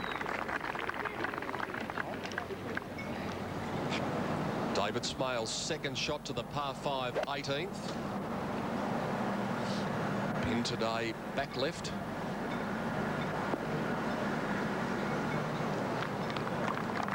Pretty handy shot for the Kiwi, and he'll have that distance remaining for a closing eagle. Well, Craig's really throwing it at Greg here. Greg would know that that's stone dead.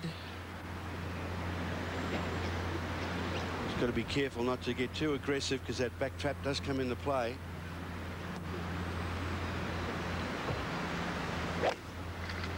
That's an 8 iron. That's going pretty much straight at it as well. Half a club short. Well, Craig Parry almost certain to make his 3rd birdie in 4 holes, and he's really putting it to the Kiwi now. Craig Parry at 9 under the card, and looks as though he is going to join Greg Turner. Maybe the Kiwi will have something to say when we come back.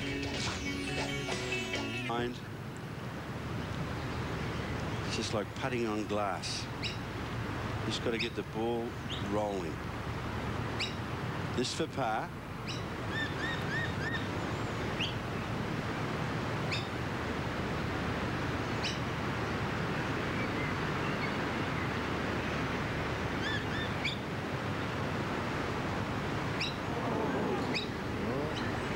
you believe it? 4 holes ago, Greg Turner had a 3-shot lead. And now he's going to lose it. He's going to be 1 shot behind Craig Parry. Wayne, I can tell you Peter Thompson was standing on the back of that too, just gave Craig Parry a nod when he hit that shot. So he should. That's a brilliant 2 from Craig Parry. And he takes the lead in the PGA. Go to the 18th green. David Smale from New Zealand. This long putt down the slope for Eagle 3. This for a round of 69.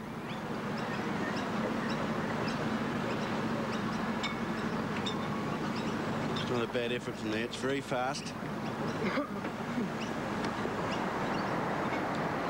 Now Nico Hearn on 15th hole.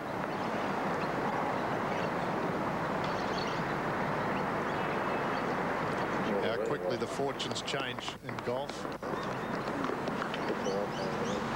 Yeah, David Smale for birdie at the last. That's a good solid round of 70. 5 under for the tournament. 15th is one of these holes that the Sandbelt courses are renowned for. It measures 297 metres. It's a par 4. It's a brilliant golf hole, Wayne Grady. Yeah, it's a bit of a sleeper. It's a fun hole to play. Players can either take a 5 or a 4 iron off the tee and lay it in around this bunker on the left, and then have a sand wedge in. But the hole's been playing downwind most weeks, so we've seen players take 3 woods and drivers attempting to put it on the green. And the flag today is on the left-hand side. 17 on, 4 off the left. Nico Hearn made the mistake of missing his tee shot on the left-hand side, which gave him no angle at the flag for his second shot. And now he has this left for a par. Yet again, heading for a top 10 finish, Nico Hearn. He's had 3 in a row. Had the Ford Open, the Australian Open, and the ANZ Players Championship.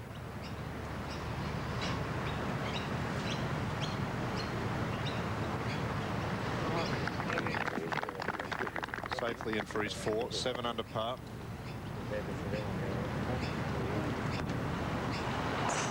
Here we have the Holden hole.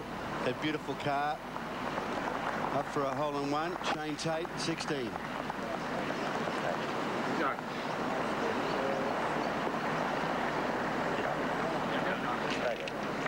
And that ball should feed down to the other ball.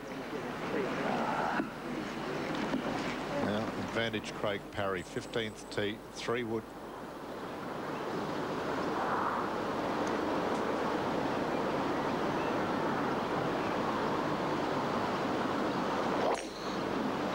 It's starting low down the left-hand side near the bunkers, and it's staying there. It will be left. Well, as good as his shot was on the last hole, using the terrain and a bit of knowledge, that is not the place you want to miss it here on 15. Just in there. A bit further down for Craig Parry.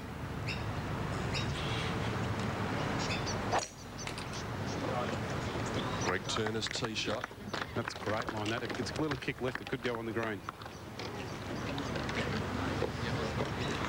Didn't quite get the kick left, Aussie, but it's in the greenside bunker, and a straightforward second shot.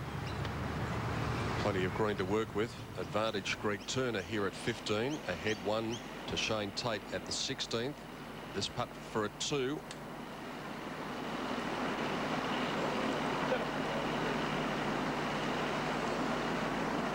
Shane Tate 7 under. He'll have that to remain in third spot. Yep. Excuse me, 8 under. Craig Parry at 10 under has snatched the lead from Greg Turner, but maybe the New Zealander might just have a bit of an advantage at the 15th. As we look through our leaders board, the drama continues to unfold. We'll bring it to you right here on 10. Here's a pivotal moment in this golf championship. Craig Parry has tucked his tee shot on 15 to the left. Aussie Moore has been down to survey just exactly how he is laying. But I can tell you he's about knee-deep in grass here. He can get the distance, but he really can't go at the pin. The control's a major factor. You need to play out to the right of the pin, maybe right front of the green if you can. Leads by 1 at the moment from Greg Turner. Contact's good. It's going to land on the green, but will it stop?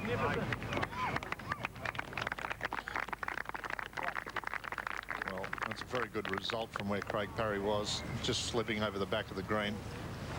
And to avoid coming up short in the bunker, we go forward with 1 hole to the 16th.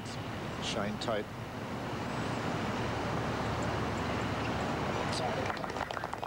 Well done, remains 8 under. 3rd place on his own.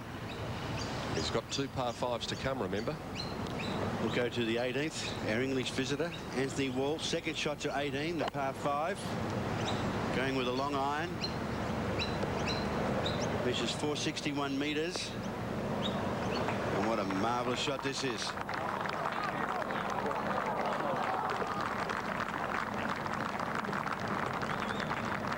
That putt for a round of 70 for the English visitor. Greg Turner, we saw him put his tee shot into the greenside bunker at this short par 4.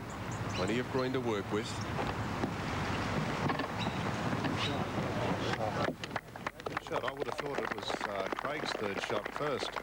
There it looked like Greg may have snuck in, and maybe he's just wanting to speed up play a little bit. Go to the 17th. Robert Allenby's 3rd shot at the par 5. Sand iron. Yeah, 69 metres. He laid up nicely. Oh, wind got it. Wind took it straight left. See a little bit of difference today with the balls on the greens actually spinning as opposed to the first 2 days.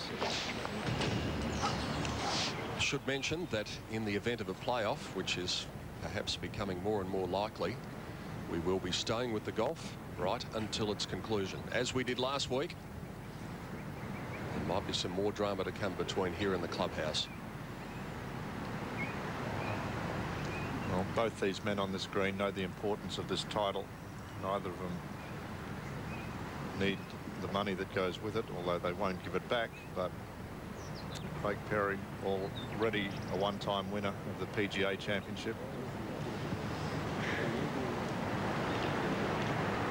And that's his golf ball. Yeah, that's his own personal mark there. A lot of the players put a texture colour mark on the ball there. The Spalding Strata ball only goes to numbers 4. 1, 2, 3, 4. So a lot of the players have got to put different marks on it so they know that it's their ball. Crucial shot for Craig. He's got to knock this stone dead.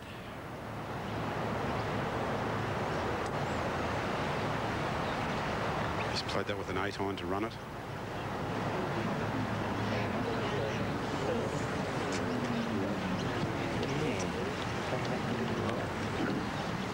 Seen a lot to tie that score.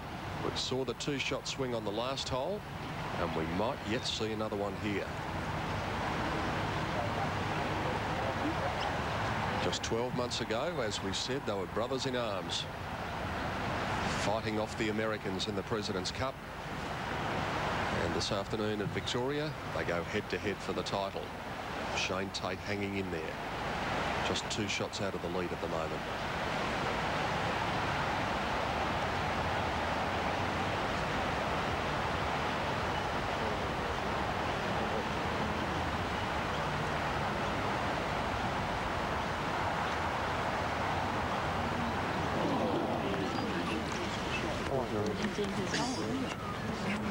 Well, I saw Greg Turner 3-putt the previous green and Craig make birdie.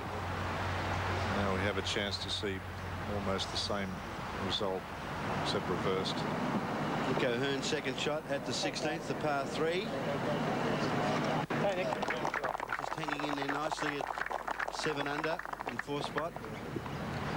Now Greg Turner to regain the lead.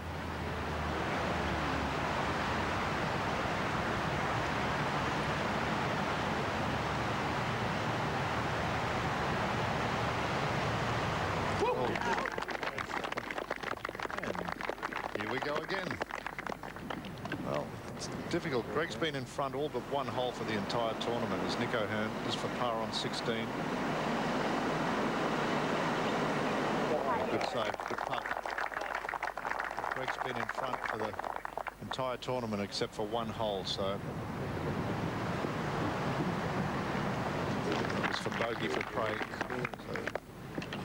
Two-shot swing again. Turner now 10 under. Parry now 9 under. Ahead to 17. Birdie putt for Robert Allenby. One of the longest holes in championship golf in Australia now at 550 metres. And he's made it look easy. 4 for Robert Allenby. Moves into 6 under. Time to strap ourselves in and take another flight here at Victoria. The par 3 16th this time. Today playing 179. Great par 3. Back into the breeze. These bunkers on the left don't come into play. Little bunker on the right. Got a lot of punishment. Yesterday the pin was tucked over there, but today the flag's on the left-hand side. Some 21 metres, 8 from the left-hand bunker. And you just don't want to go over the back. Very tough to chip and putt. And that left-hand bunker's been getting a lot of work today. And as you can see the stats here, 3.23, only 5 birdies, 1 double and 1 other, so 15 bogeys. Hardest hole on the golf course this week, averaging almost half a shot above its par at 3.45. And there is the look back from behind the green at that beautiful Holden Vectra. Great sponsors of golf here in Australia. $32,000 worth. If either that man, Greg Turner, or Craig Parry can pop one in the hole here. I think they'd be happy enough with a 2, though. Would be a very important 2 in the scheme of things. Ozzie Moore, I'm sure you're feeling the tension, as are these 2 men in the gallery around them. Yeah, it's been pretty tight down here. They're still talking to each other in an amicable situation. This shot here, he's got 179 metres up this hill. The wind seems to be blowing and swirling in the trees down here. But Sandy, you're up at the green. What's happening up there with the breeze? Well, the breeze seems to be blowing just straight downwind to them at the moment, so this will be a really tough shot because there's tough pin placement on this back left and breeze straight in their faces.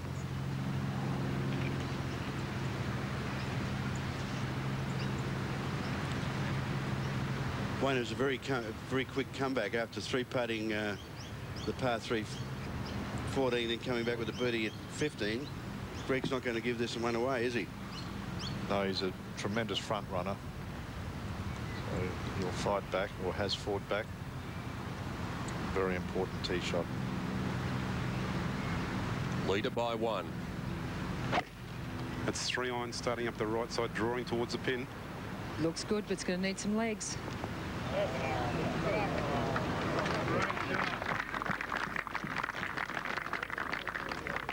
Just feed back down to the front of the green, but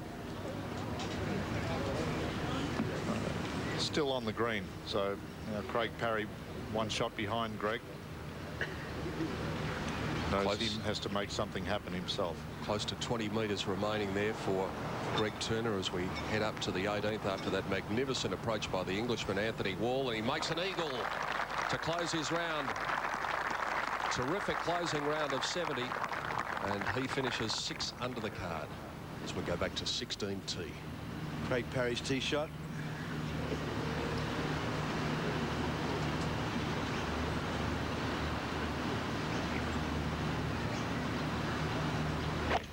It's also 3 iron. That's starting straight at the pin. And looks good. Needs to get up. Oh, just caught the top of the rise. Stayed there. Advantage Parry on the 16th.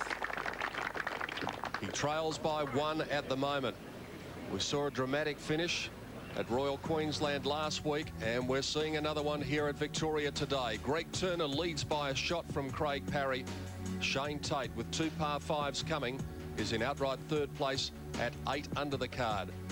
Some dramatic events unfolding in front of us, and we'll have more of them when we return. We're on the 16th green at Victoria, and Greg Turner, currently the championship leader by 1. Long putt up the slope. Outside chance of a 2. Craig Parry is about half that distance, and he'll be putting in a minute.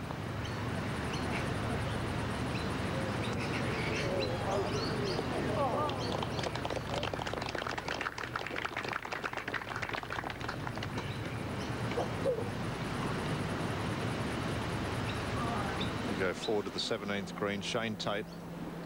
This is for birdie.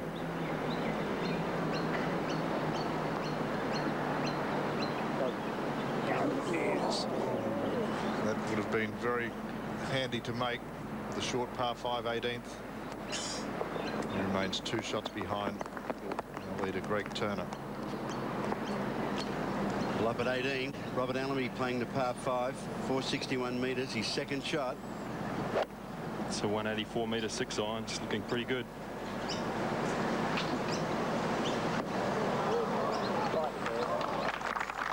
Fabulous shot from Robert.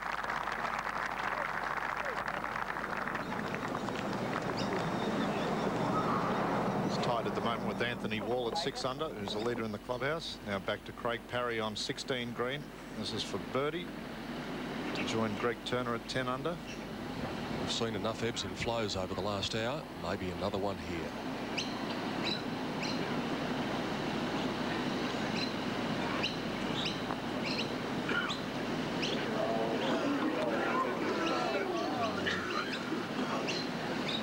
Always left, but that'll be for a par. Remain 9 under. Greg Turner still with a little bit of work left. Cruise 3. Just marking there so he won't stand in Greg Turner's line. Let's go ahead to 17. Nick O'Hearn's third shot at the par 5. Flag cut up the back on the right-hand side. Yeah, go for it. You need it. A little bit unlucky there to spin it back off the green.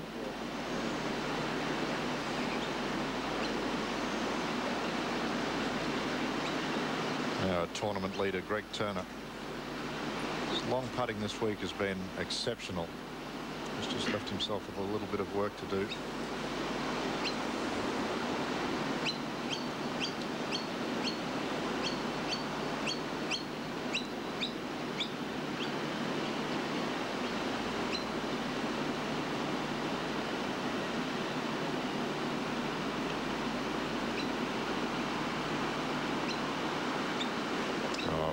Straight in the middle, as we've seen him do time and again.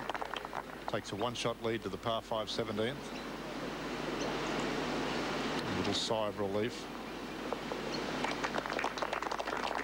Par for Parry. So still 1 shot between them.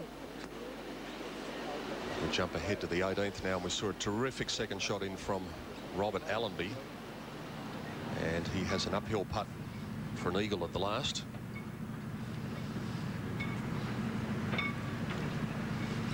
This to get to 8 under in the third spot. That's just the flagpoles, the metal on the flagpoles banging about in the breeze, disturbing Robert Allenby. But if he holds this, he won't hear anything but applause.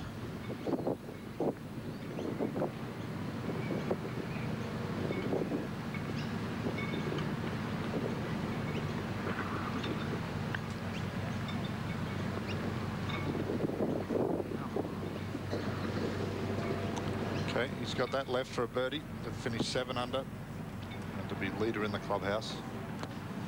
We'll go back to the 17th tee. Our leader, Greg Turner, going with a 3 medal for position.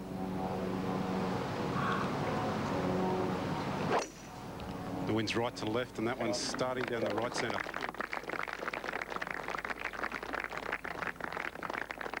In a great position there. There's some bunkers on the left-hand side the players will be laying up short of today. Greg Turner is 6 under for the par 5s this week. Craig Parry 8 under for the par 5s, and that's how it finishes here at Victoria, 5-5.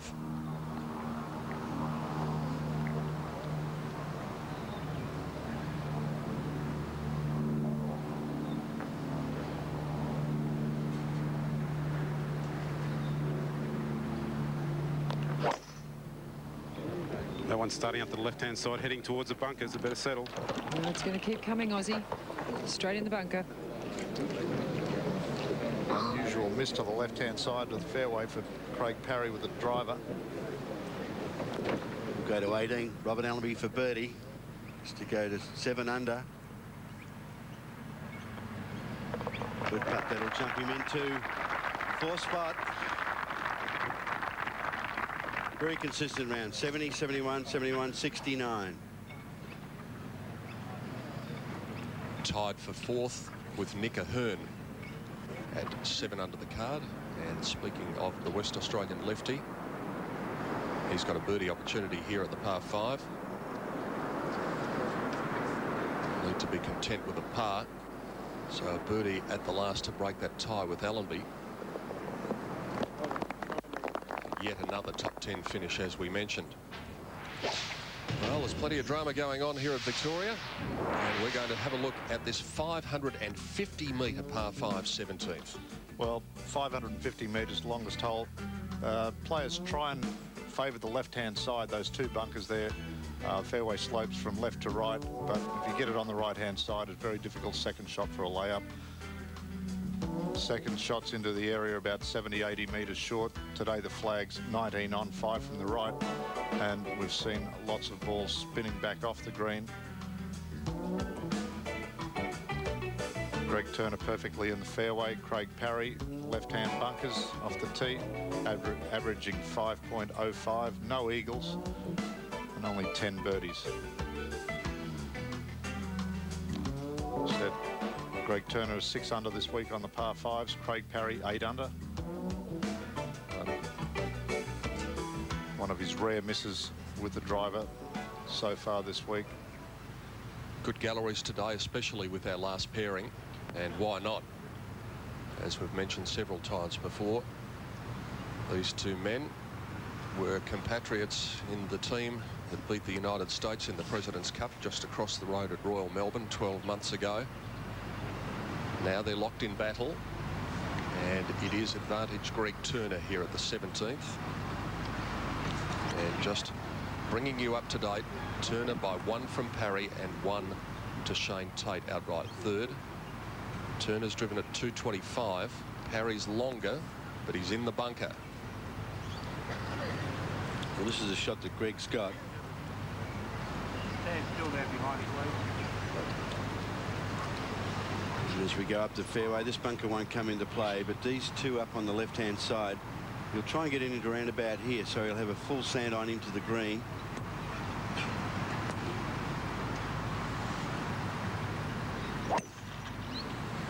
He's hit a bit high and up the right-hand side. It's just drifting back on the breeze.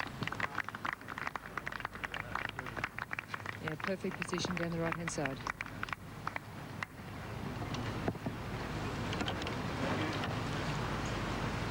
Now Shane Tate, second shot, 18th hole. Oh, just hitting a little knockdown. Hit it to land short, and he's pulled that in the left-hand bunker. Difficult up and down now for his birdie. And Craig Parry at 17, playing second out of the bunker with an iron. It's a 5-iron. Oh, he's hit the lip. Maybe his chances might have just come to an end.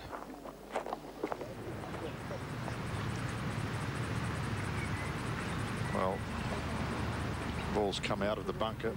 Now his third shot, 3 wood.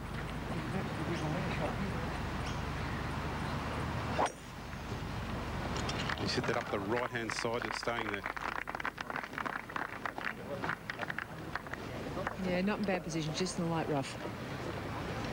Craig Parry hanging on, but only just after what could prove to be the moment of the tournament in the trap to the left of 17. Greg Turner leads the Australian PGA Championship by 1 shot.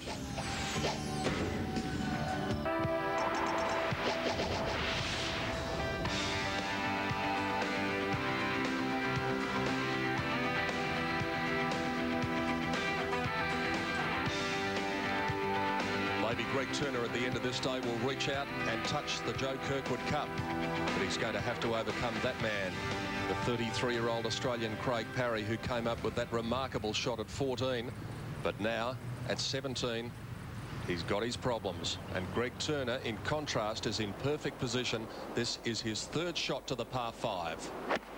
It's a little pitching wedge punched low from 94. It's going left and looks a little long.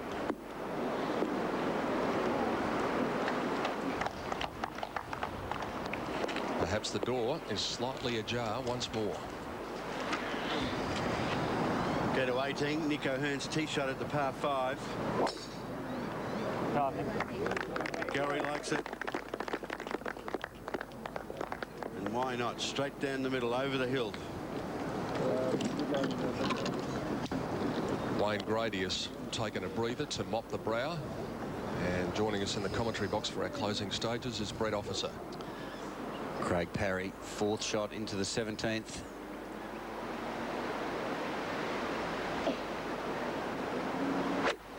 It's from 77 metres, just sitting up in the breeze a little. I think it's going to go short. Well, difficult to judge from that lie, and almost certain to drop a stroke here now, Parry.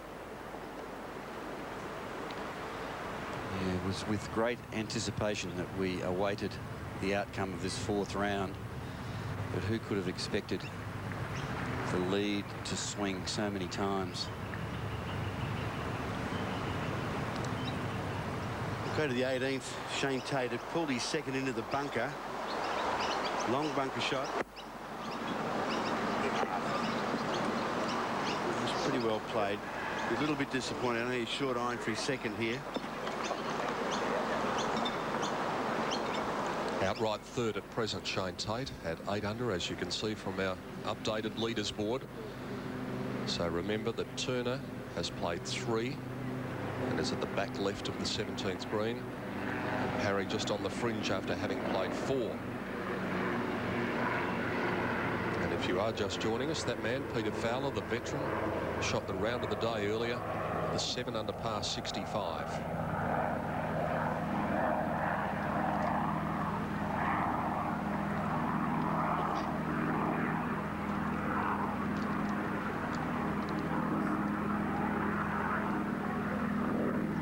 Awkward little shot here for Craig because he's coming from the fringe here.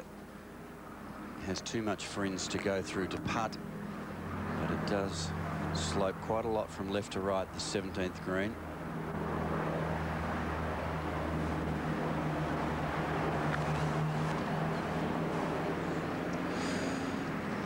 Well, backswing was very long, caught it too well. So we go back to Shane Tate. Birdie putt at the last.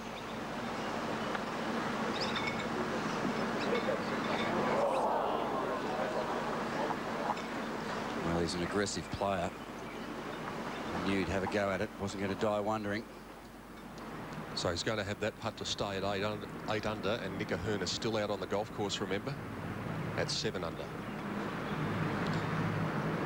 Do you think Greg Turner might be thinking lag after what he's seen? I think so, Peter. We'll just try and... It's a very quick green. These greens here at Victoria, from back to front, the slopes are so very severe. And when they get cut like they are, very quick. A little bit of pressure there. Craig's probably going through what hit driver off the tee, what hit the lip, and now all of a sudden he's got a short putt there for his bogey.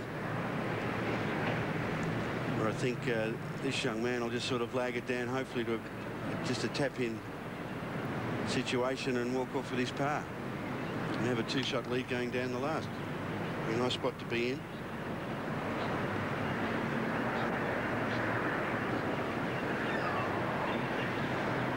Birdie putt for Greg Turner at 17.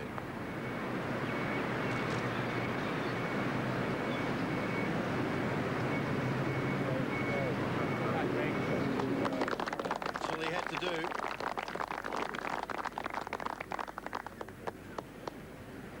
He'll probably mark that. No, he's going to finish out.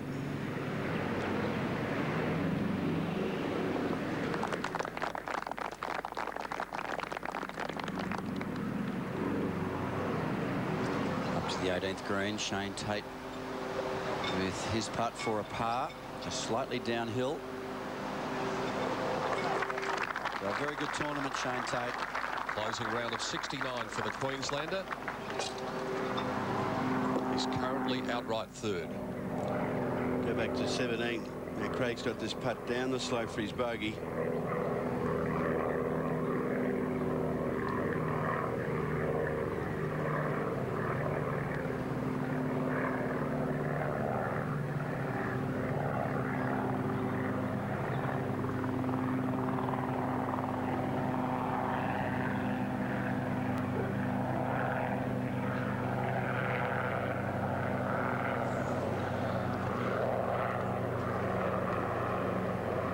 dropping back into equal third.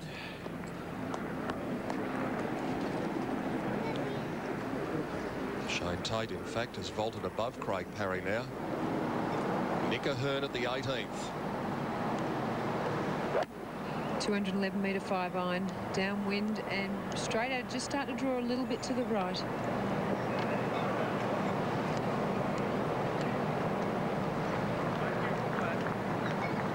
A lot depends on the bounce. The first bounce the ball gets there on 18. If it gets a big bounce forward, it'll scoot down onto the green. Par 5 18th measures 461 metres. Most players, Brett, would be thinking birdie when they stand on the tee, but Craig Parry at the moment is having to think miracles. If he can think as positively as that, Peter. Terrific driving hole, this, the 18th. Big bunkers down the left-hand side, more bunkers on the right that you can fly from the tee. Right half of the fairway ideal. Bunkers short of the green on the right as well. And the pin today hidden behind this huge bunker on the front left. It is a hole that can be eagled. Greg Turner has the opportunity, I think, with a drive, finding the short grass to almost guarantee victory, as someone's decided their view from the left-hand side of the fairway is not good enough. Not a good time to be doing that. So a minor distraction. He gathers his thoughts and focuses on driving this ball straight down the middle.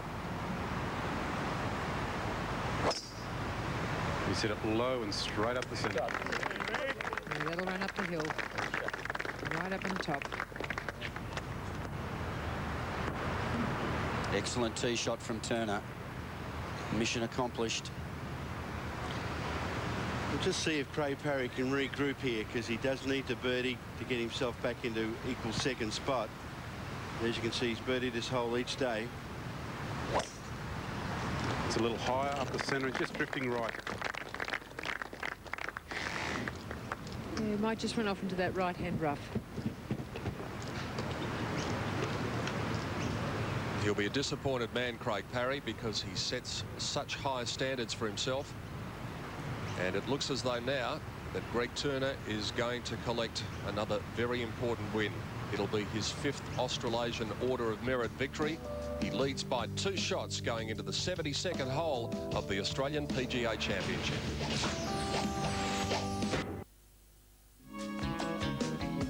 Nick Ahern on the fringe at the 18th with his 3rd shot. He's 7 under at the moment.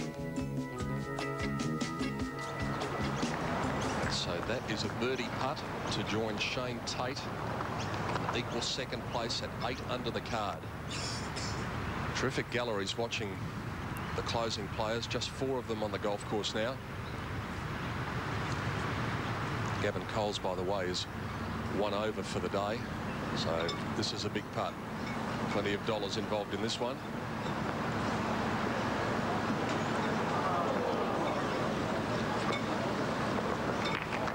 Finishes the championship at 7 under after an even par round of 72. The West Australian lefty Nick Ahern, another top 10 finish. Wonderful performance from O'Hearn. Here is the ball positioning for the final group. Greg Turner, the shorter of the 2 from the tee. Still a pretty healthy 251 metres with his drive. That pin today cut way over on the left-hand side really does bring that left-hand bunker into play. So don't be surprised to see Greg Turner hitting this shot right of the flag, just going for the heart of the green. Here he is now, tournament leader by 2, 2nd shot to the last. It's 206 to the pin. He's hit that heavy and it's going left towards the bunker. And it's coming straight towards that left-hand bunker. That's just what I predicted he wouldn't do. So aggressive to the end, or maybe just a poor swing. Craig Parry's 2nd shot, going with a 990 metres. That's a 5-iron. And that's really going right at the pin. So you get a kick along on these front bounces, but a little bit of rain slowed it down, just trickling onto the front. Great effort from Craig Parry. That putt for eagle. That's getting back to 9 under. And that would be outright 2nd.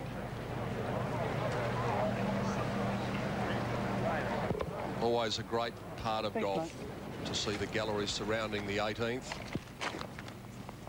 And they're about to acclaim the champion, a man who back in 1984, the year he turned professional, won the New Zealand PGA Championship. And 15 years later, he is going to add the Joe Kirkwood Cup to his silverware collection. And it's been a wonderful round of golf. A couple of little early hiccups, but he really has shown true grit. And some of the putts, Brett Officer, that he's holed today for saves have been quite remarkable. Well, one that springs to mind is the 5-metre putt he holed for bogey at the third. That was downhill left to right. He had played the hole poorly. It was early in the round. He was still a little shaky, I guess. Made the putt for a bogey. Time now for the gallery to acclaim the champion.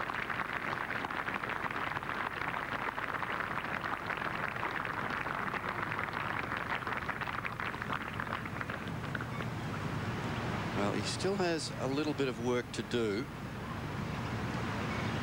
This is no bargain from where he is.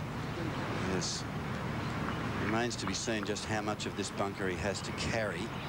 But see where he's standing now, where that grass, that rough, has been left quite long. It appears, hopefully for him, he won't have to come over that section of grass. Well, Brett, I can tell you he actually does. He's got a good lie, but he does have to come over that long grass. Okay. So to bring you up to date, Greg Turner is there for 2. He can take 6 and still win the championship, providing Craig Parry doesn't hole his long eagle putt.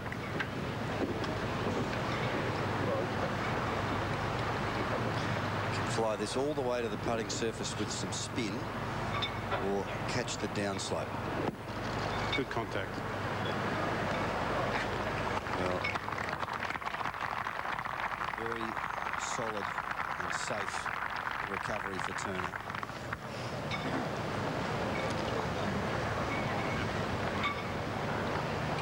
So realistically, 3 putts from there. Yeah. Although he's going to know his fate in a moment, because Craig Parry will have this long outside eagle opportunity from the front of the 18th, which slopes from front to back. So it's going to be slick.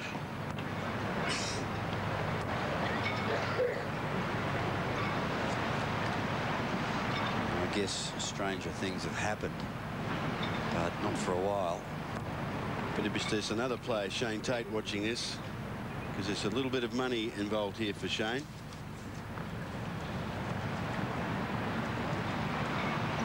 Outright second, 30,600, and third spot's 20,000. Two-way tie for second is 25,425. So mathematically, Craig Parry can still win if he holds this and Greg Turner 3 putts. Parry for eagle at the last.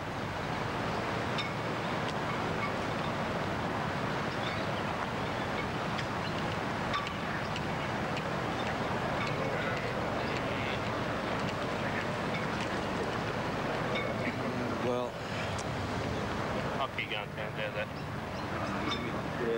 He's decided to keep going, get the misery of these last couple of holes out of the way. Led the tournament on his own, standing on the 15th tee.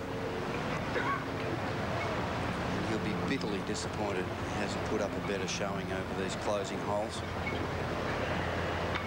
But it hasn't been his putt. It was the bad drive at 15 where he hooked it, and at 17 again where he hooked it into the fairway bunker and then hit the lip and had to go with a 3 metres short of the green. This is a $10,000 putt. Either a 2-way tie for second or a 3-way tie for third.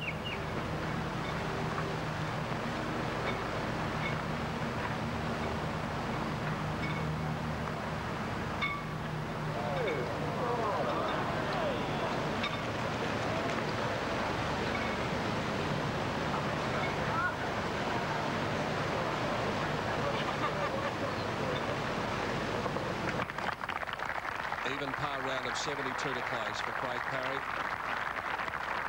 Disappointing way to finish for the man now residing in Sydney, born in Victoria, spent a lot of his life in Western Australia.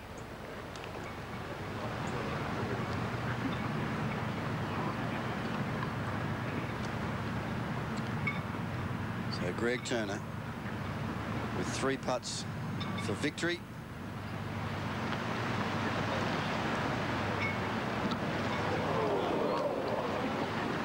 A very nice try.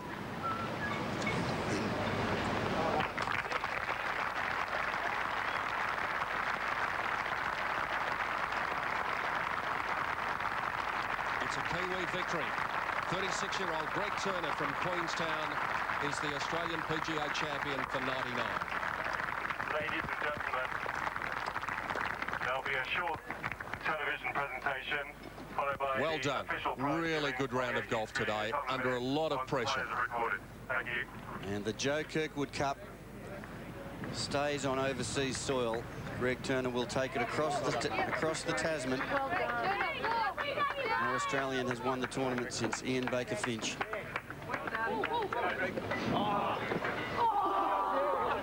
Now the important part, Ian Stanley. That's right, Peter. The guys have got to take a bit of time over making sure they've got everything marked correctly. Make sure we've got 2 signatures on the card. And you can see how Greg's tore a little bit off the bottom of the original card that he gave to Craig, and he'll mark. Just handing Craig's over now. He'll tick. See what he's done there. Now he'll start ticking each hole off individually. Let's have a look at the final standings in this 99 Australian PGA Championship. The New Zealander Greg Turner wins by 2 from Shane Tate, outright second after a round of 69. And a 3-way tie for third. Nick Ahern at 7 under, Craig Parry at 7 under, both shooting even par 72. And Robert Allenby shot a 69 today to get into equal third placing at 7 under. Anthony Wall closed with a 70, Brett Partridge a 68, David Smale a closing round of 70. Gavin Coles closed with a 73 to finish the championship at 5 under. And Jeff Ogilvy had a fine closing round of 68, but the round of the day no doubt belonged to Peter Fowler, 7 under par 65. Some good scoring coming from the Queenslander Matthew King, 68 from Nathan Gatehouse. Also a fine return from him. John Sendon shot 69 on the last day. Wasn't as happy for Michael Long, Rod Pampling and Stephen Allen. Adrian Percy will remember the 99 PGA. Shot a 1 on the 14th yesterday and a closing round of 70. Craig Carmichael shot 70 today to finish at 2 over. Brett Ogle, welcome back. Good to see him make the cut. And David Hill had a very good championship close with a final round of 70. We'll be back to acclaim the champion, Greg Turner, in just a moment. To the Victoria Golf Club to hail the champion for 1999 of the Australian PGA to present this magnificent and very traditional Joe Kirkwood Cup. Neville Wilson, president of the PGA.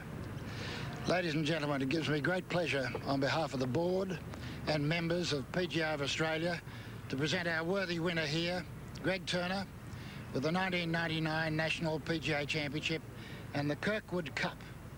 Some wonderful names on there, Greg, and congratulations. Thank you very much. Yeah, You're joining them. Well done, mate. Jump in here, Greg. You just didn't want the Australians to win anything else this year, did you? Well, I think you've just about had enough. Really. Yeah, it was a battle today, and you know, Craig was yapping away there, Yeah, and he was. And I thought I was in big trouble after 14, but fortunately, you know, I had a couple of good shots down the stretch here, a little trouble, but you know, to get your name on a trophy like this is it's a nice way to round out the millennium. Yeah, I was about to ask you, you've won your own Open, your own PGA, the British Masters, of course, but that's a nice trophy to add to the golfing CV. Absolutely. I mean, you know, look at the names on here. You know, it's been well documented. We aren't playing for as much money this week as a title like this perhaps should have, but I'm not too worried about that at the moment. I mean, it's a great privilege to be on here. When you went out today, you would have expected to shoot better than 72, I'm sure, to win this. Well, you just don't know. I mean, it's a difficult golf course. It's a blustery breeze. It's not as it wasn't as difficult as yesterday. But the last round's a little bit different. There's a little bit of cat and mouse going on. And at the start of the day, if you'd said 72 will win for you, I would have been surprised. But you take them any way they come. Well played, and we know that you like life in New Zealand still, and it's very relaxing back there. We're going to see a bit more of you? Yeah, I'd like to. Yeah, I'm looking forward to getting back early in the year, but my wife Jane and my baby, little baby Jack and Charlie back at home, we had a baby a week before I left, so she was very understanding about me coming over here. Last thing she said, well, if you're going to leave me a week after I had a baby, you better win. So good on you, Win Jane. you have. Mate, well played. All right. Congratulations. It's been enthralling and very entertaining. Peter Donegan, show us the highlights. Yes, Tim, and there were plenty of them today, a lot of them coming from Greg Turner, and with the city of Melbourne there in the background, we look back on some of the moments that made the PGA, and here's one that Robert Allenby will want to forget for a start. That was his third shot at the 12th. It was the most remarkable thing, wasn't it? Yeah, all of a sudden, just a few seconds later, after having to recover from that, he just decided to knock it on the green at 12 and do this and sign for a 4. Shane Tate, very good round of golf today, Ian Stanley. Yeah, he played fantastic. A round of 69, and look at this at 12. Bang! Magnificent putt. The battle was an enthralling one between Turner and Parry, and we always knew it was going to be one that would keep us entertained throughout the day. But it was round about this period, Brett, that Craig Parry started to make his move. Well, the pendulum had swung right against Craig Parry towards Greg Turner, and he really had wasted a couple of opportunities. But Turner had missed the green at that point. Parry needed a good iron shot. He needed to convert the putt to really rekindle his hopes. And this was a marvellous attempt, marvellous putt for him for birdie, because it really did fire him up. Unfortunately, not quite enough to carry him over the line. Yes, all of a sudden, Ian Stanley, the flat stick was working for Craig Parry. Well, that's right. This has got to be the quickest green on the course. And look at this putt going down the slope. Yeah, great putt, but if it did miss the hole, it would have gone some 15-foot past, and that's fantastic. And then, if there are any doubts in Greg Turner's mind about what was before him, the battle, then they were dispelled here.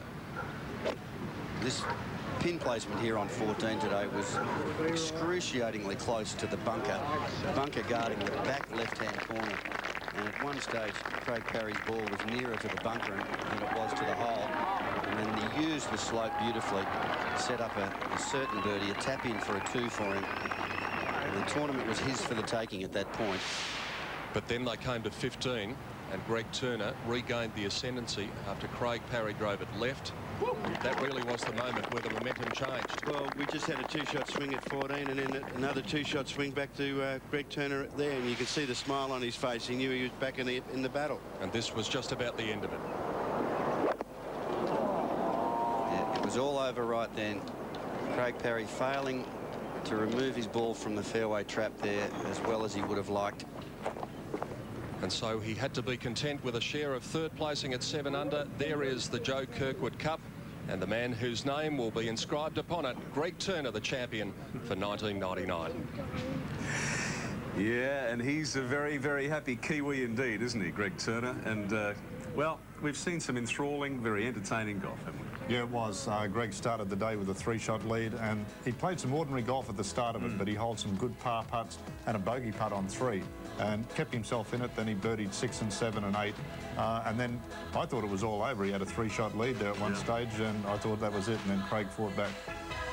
All right, well, there's the look in the faces of the golfers. And let me tell you, it's been one of the most entertaining golf tournaments I've seen for a while. It really ebbed and flowed, and we've seen some brilliant golf on our Summer of Golf. Our thanks to Sandra Mackenzie-Wood and Ozzie Moore out in the golf course, and in the commentary box, of course, Pete Donegan and his team, Wayne Grady, Brett Officer, and Ian Stanley. I'm Tim Webster. We'll see you next time back on the ANZ.